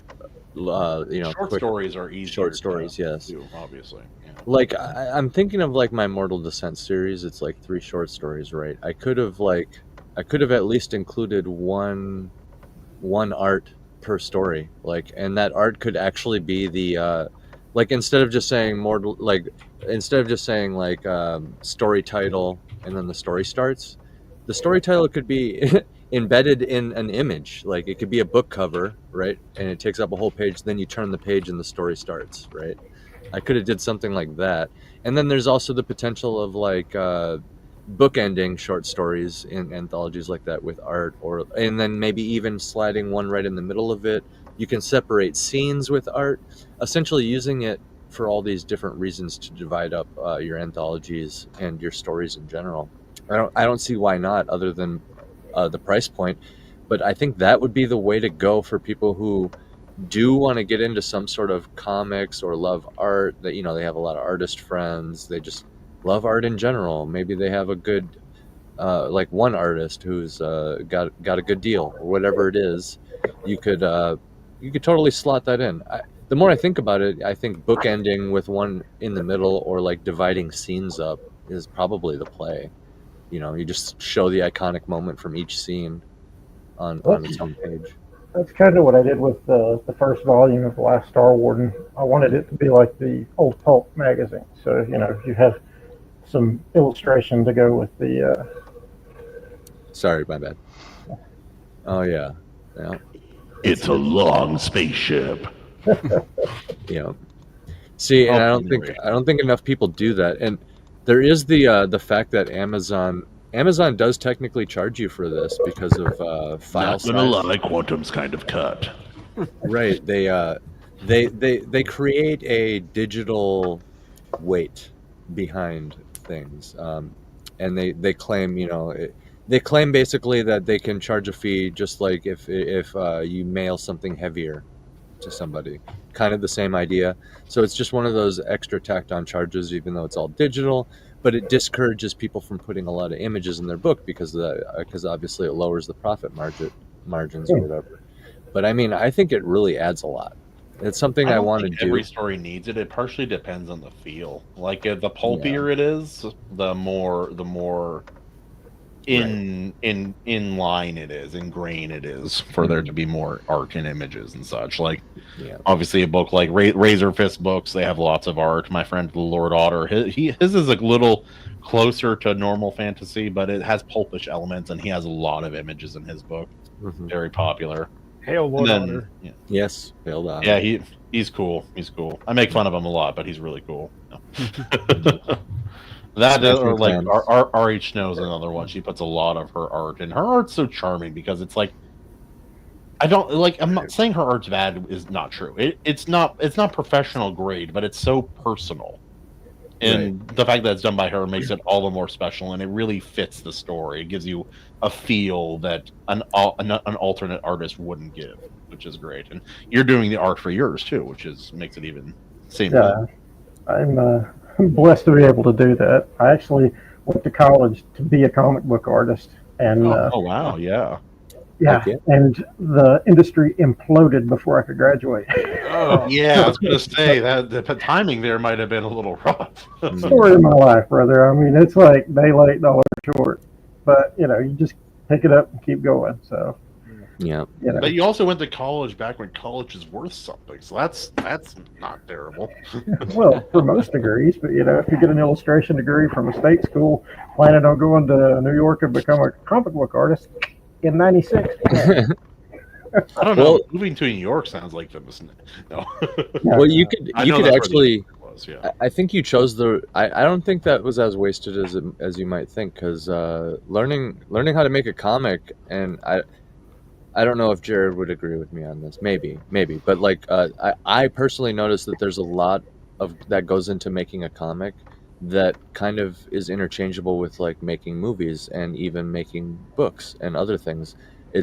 They're all different, yes, in their own like beautiful way, but there's some overlap there. Like you have to think about what the camera's doing in a comic, for example. So a lot of that stuff you learned, you might end up using a few years from now when you do Star Warden animated series, or maybe you do a comic. And on this note, because there's a lot of people, I'm one of them, that really enjoy comics and want to get into it, into making comics too as an author, or like, even if you're not like savvy with art and stuff like that, anybody would love to see their work as a comic. I know, Jared, you're writing a thick boy book, a big thick fantasy book with its own map and everything. So I already know you got the eye for that, but like you could attest to like, that would be awesome, right? Just like seeing your book as a series of graphic novels, right? Dude, it'd be so dope. I know. I would geek so hard. Yeah. Imagine being one of those authors who's famous enough that people are tripping over themselves to try to get their capable hands to you. Yeah. Like different illustrated editions of like George R. R. Martin's books. I have the first two books like fully illustrated. I'm very excited to reread them. And then like the Hedge Knight or a Knight of the Seven Kingdoms, getting your art done by Mike. How dope would that be? Yeah, Mike Miller, dude. Yeah, dude. Dope as hell, and that art is good too. Honestly, that's one of my favorite stories from that whole universe, is because it's like finally we found a character who's not terrible. I just want a nice guy. Yeah, he's in the even Justin. I think Justin would like that story. Actually, that's what I keep saying. Yeah, because Sir Dunk the Tall is just like he's a tall dude that women like, and he's goofy. Cool. That's it. He's like your traditional knight. He's got like the chivalry that comes from like kind of just being shy, like so that you get like hot babes hit on him because he's a knight that's winning, you know. So and he allegedly has children in a couple of different places later, but who knows? So that's the whole appeal. Like, who's he going to end up with? And so like you could already see kind of the wholesome themes. You know, yes, it's set in like the George R. Martin verse or whatever, but it's from this kind of like awesome perspective of like actually a good role model for the little Targaryen boy that follows him around. So I digress on that regard. My whole point with bringing up the comics, and Kahuna's right, those are some of the best stories. If you're going to get into anything, it's, you know, they're novelettes or something, short stories basically, and graphic novels. But the whole reason I brought that up is that whole dividing scenes. I mean, I really think that's the best place to do it, but you could, if you don't have the funds for that or the resources, you could divide chapters up with art.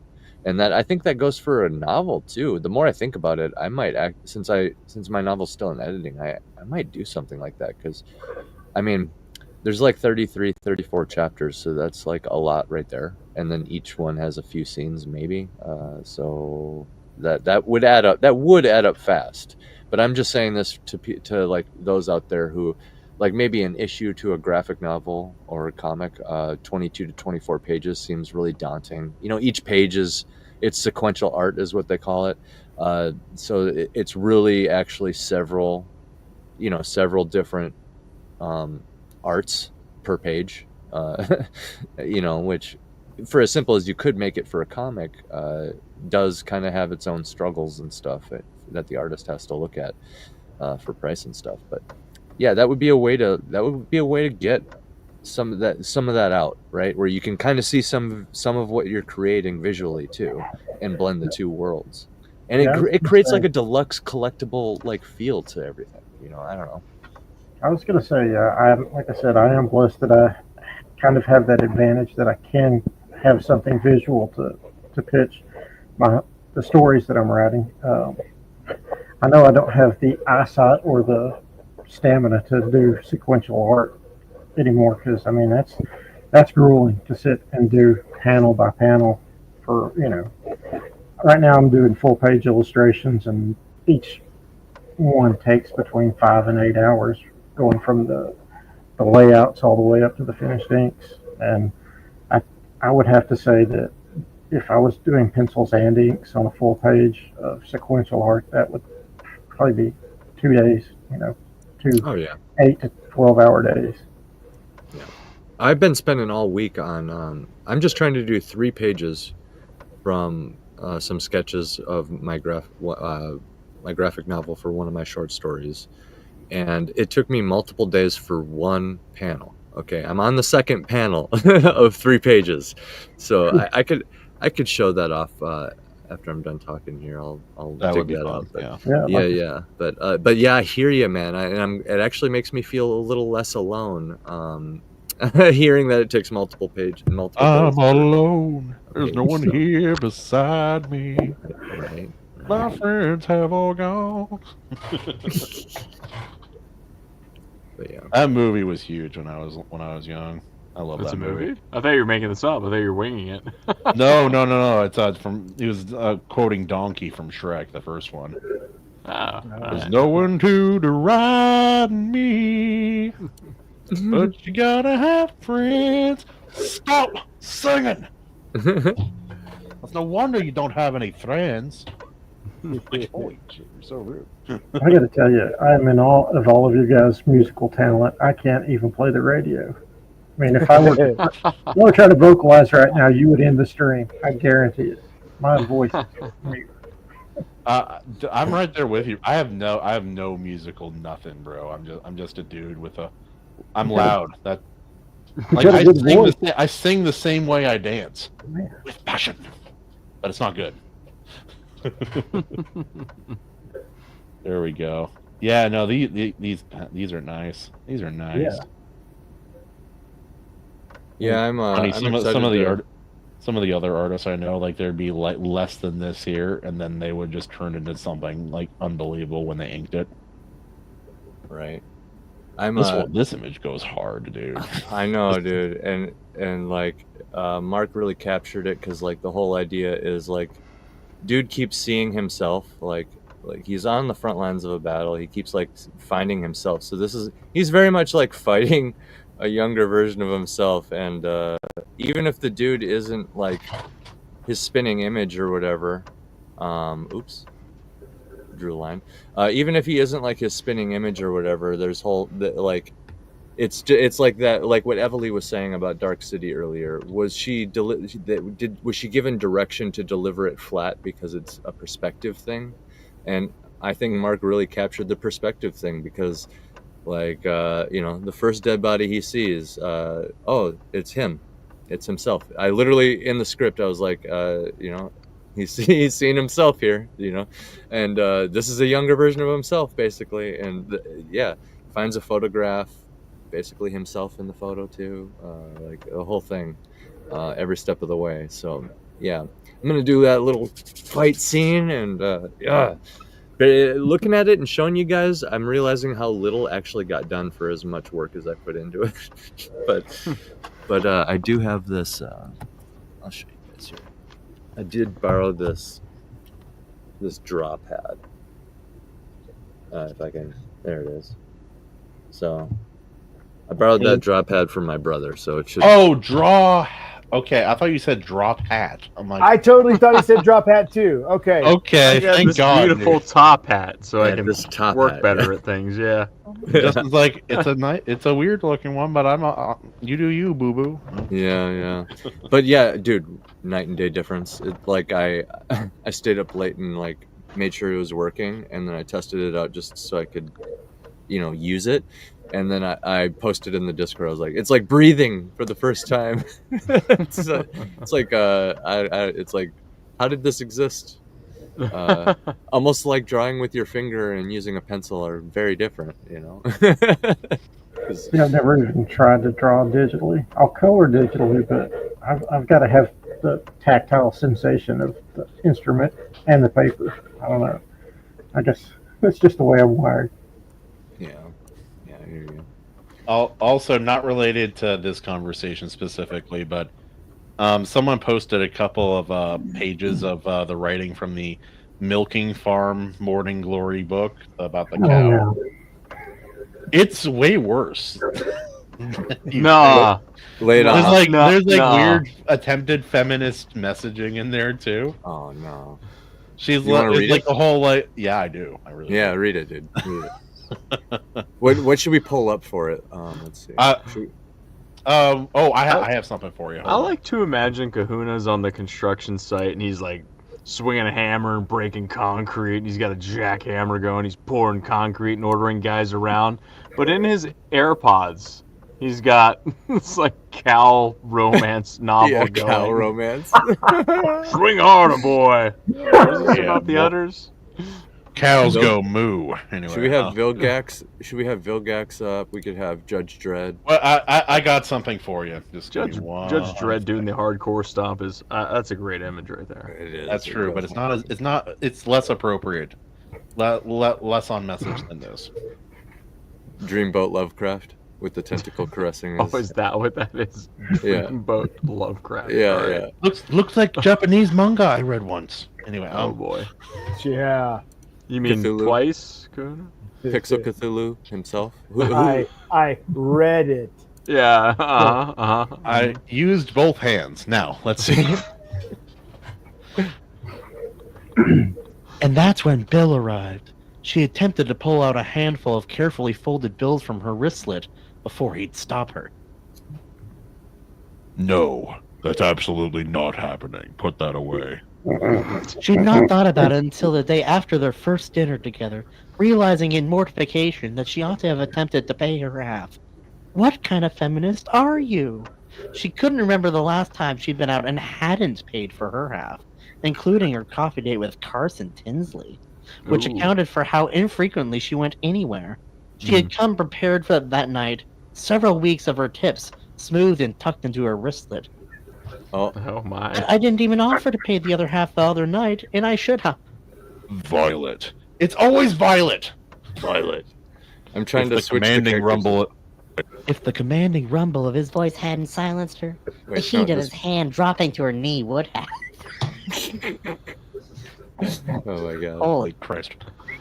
I don't want you to feel that you have any agency here. I might be the one giving all the orders, but you hold all the cards. Your comfort. Moo is the only thing that counts right now. And if I overstep, I want you to tell me so. But that's not happening. Don't think I'm unaware we're at different points in our careers. You can say no. You can say you don't want to see me again. You can tell me to stop coming to the farm where you're working. It's dinner, not a tip, not a down payment on your time. I'm here in a position to comfortably spoil someone. Oh, make it When stop! you're with Make me, it stop! I'm Make it almost stop! done. I'm spoiling you. End of story. Moo. Moo. Almost there. She was a good feminist, she told herself, and she definitely couldn't be bought, says the prostitute. But if he had suggested at that moment that he would have appreciated the BJ, she would have fallen face first on that thing with an open mouth without a shred of hesitation. Oh no. Gosh. Holy sweet. Oh no, AC, that's not dumber. good. I am dumber for hearing that.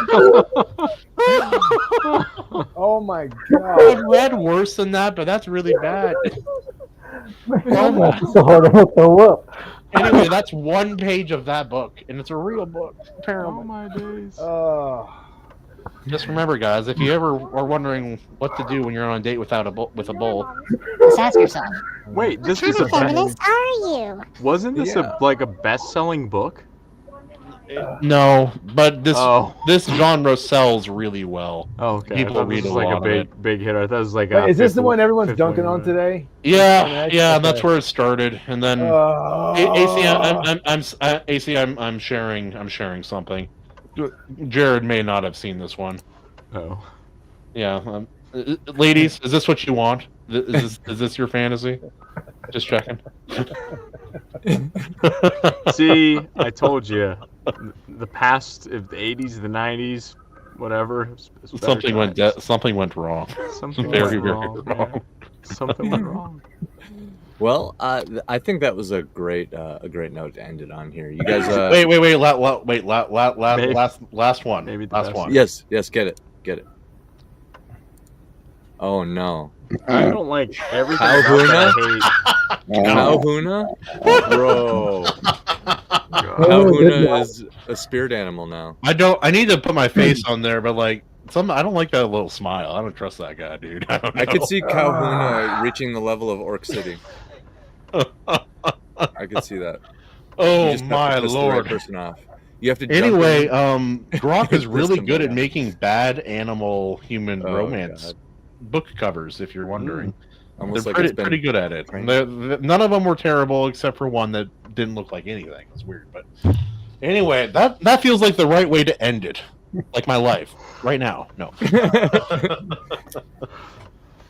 Put it on. I need that clip from Death Note.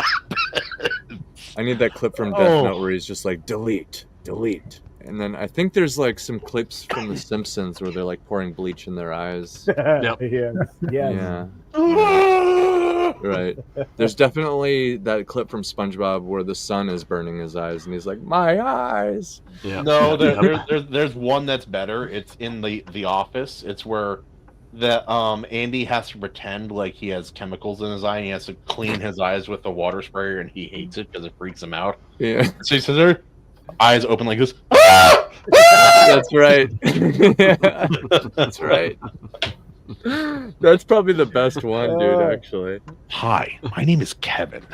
This is Like Kevin's homemade chili. Damn, you're good at that. Dude, What does a bean mean? I just remember pulling my luscious locks across my face and looking up and saying, "Whoa, balloon." The recipe was passed down to my family for generations. I spent all You have week to start working with on the it. onions.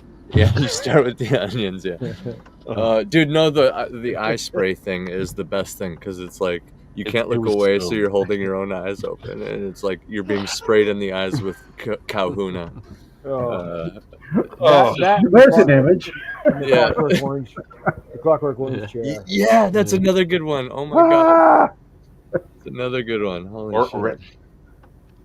Oh yeah, Jim Carrey. Yeah, Jim Carrey.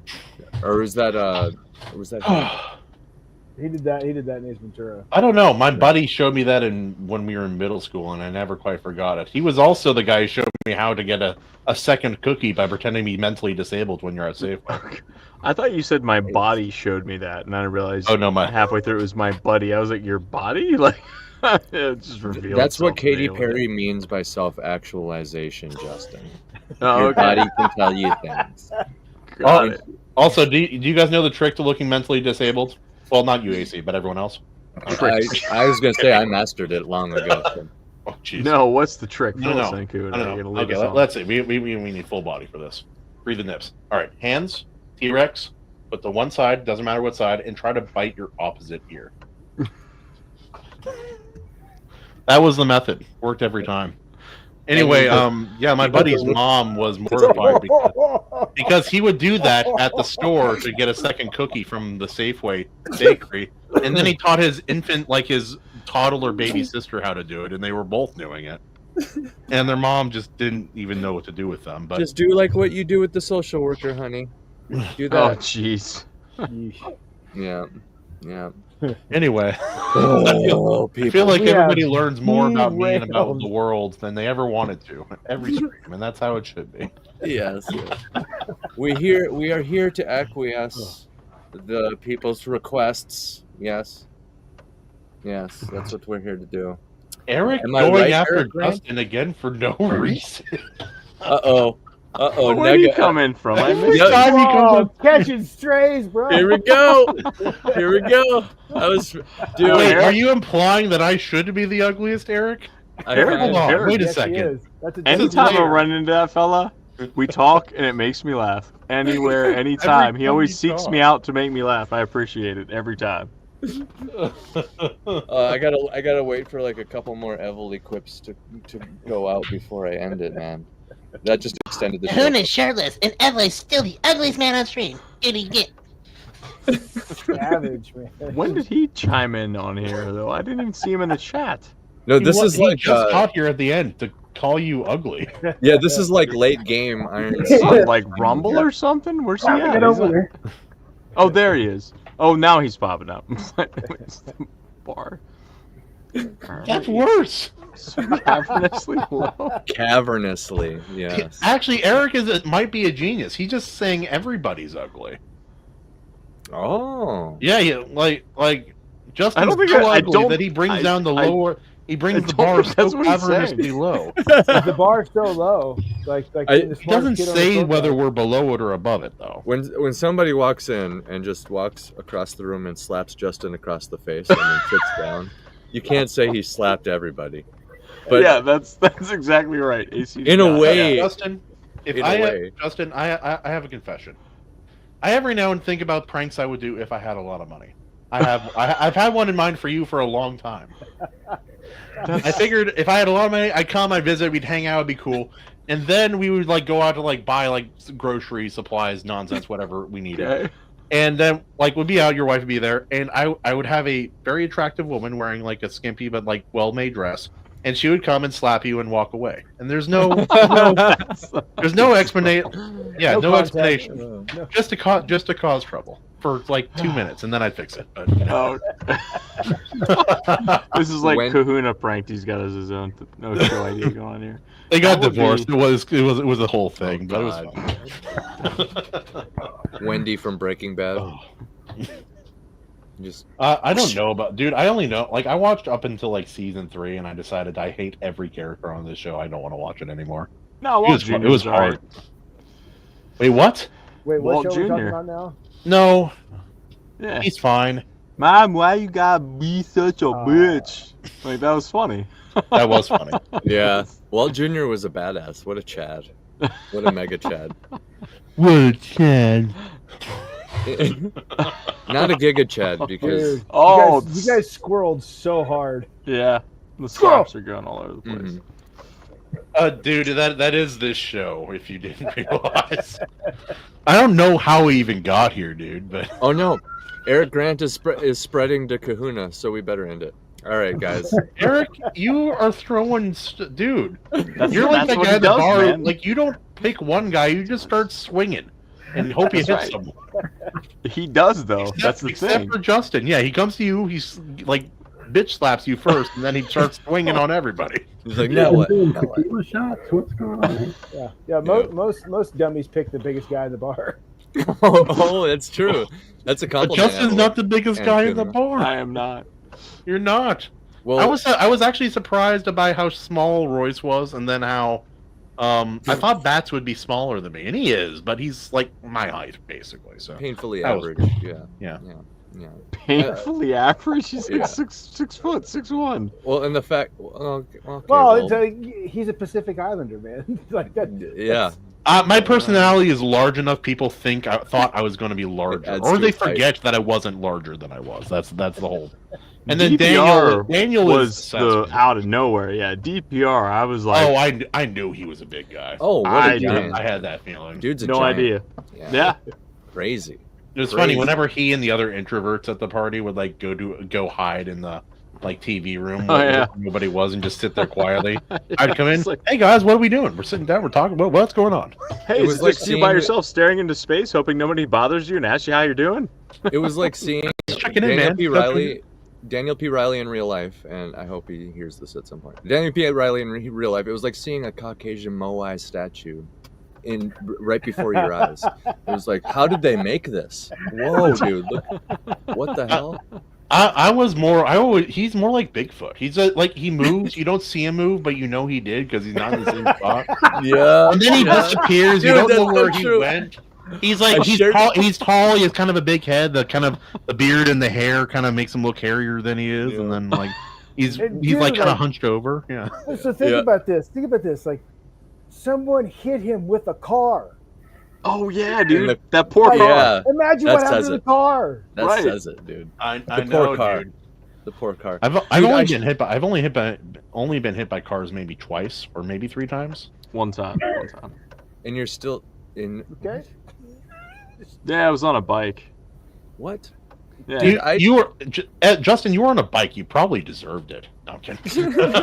I mean, 50-50. The guy was still a little bit of a jerk, but I tripped over myself on a longboard once on a flat plane, and my shoulders never been the same because I played a show that night. Oh yeah, dude. You know, like longboard. I remember the first time I realized I couldn't go over train tracks with a longboard.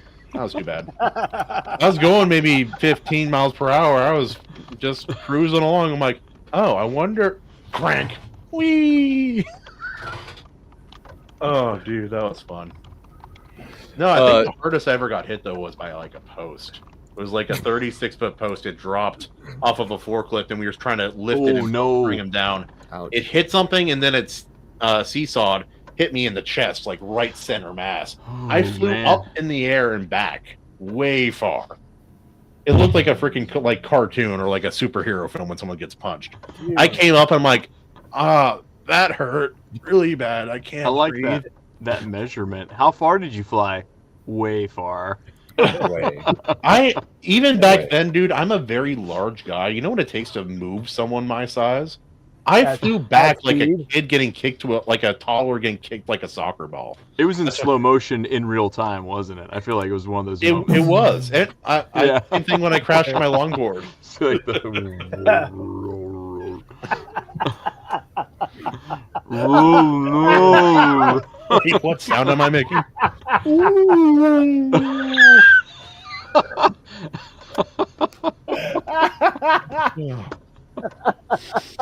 Oh, right.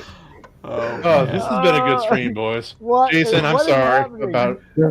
There's a lot of personality going on here, man. I have had a wonderful time. I got to tell you, this has been a blast. All right. Thank you all so much for having me. This is. Oh yeah, absolutely. Feel free. We'll talk about chicken fights and gambling late next time. It'll be good. Chicken fights, nice. YT edit, appreciate that. Yeah, for sure. It's like you show up and everyone else has pants on. You're like, what's going on here? When you said YT edit, I was like, what? That sounds because like a bad '90s group. Dude. Well, no, that's that's how they was... get around saying white on it was the racist TikTok. Yeah, it was the unnecessary edit. I was censoring something that didn't need censored, and it just made it more complicated. That's all that was. Yeah. I was like, YouTube edit. YouTube edit's fine. You said it the way normal people say it. It's like it's YouTube, not this weird I'm getting. I know, I had to be careful. I have to be careful. Like reading that, I had to edit that book a little bit to make it slightly not YouTube angry. Yeah. That reminds also, me. can we just talk about how Jason, Jared, AC, no matter how bad you write in a given moment, it will never be that bad. Never. That's fair, yeah. And all you other writers out there too, yeah. You should read an excerpt from Summer with Sasquatch next week.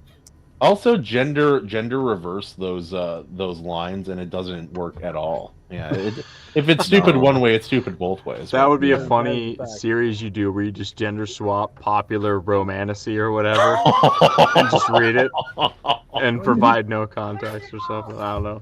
That would be really fun, actually. Holy crap! People be like, "Oh wait, hang on." Oh, but yeah, ladies and gentlemen, this has been the Iron Seas. Any final plugs, final thoughts before we go? Or are we still thinking about Kahuna? If you are a creative out there and you haven't been on the Iron Seas yet, hit any of us up anywhere. Become a guest. You'll instantly be promoted to patron status in the Discord. Go ahead and find us everywhere. Go to these link trees here, find my band, find all of our stuff here. Join the Discord. Everything's in the description, including our guests' stuff. And we're wide open going forward, so I'm going to spend this week probably booking up more guests. So if you're hearing this, contact us. Get at it. Even in the comments down below. Whatever you got to do. We'll get at you. Leave it in the comments down below, you smooth, fox-loving little salamanders. Yeah, salamander. Yeah. Salamanders.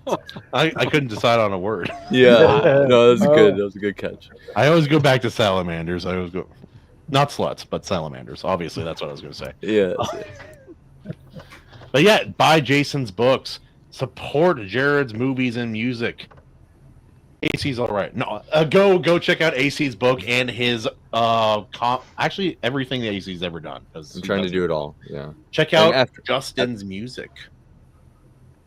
And after the graphic novel campaign, the next campaign is for animation, and I suspect the next one after that might be some sort of actual movie in the style of Jared Christman, perhaps. Maybe not a Western, but maybe something. If someone out there in the chat or any of you guys have Royce's phone number or contact, let him know that I am currently writing his scene in the next film. And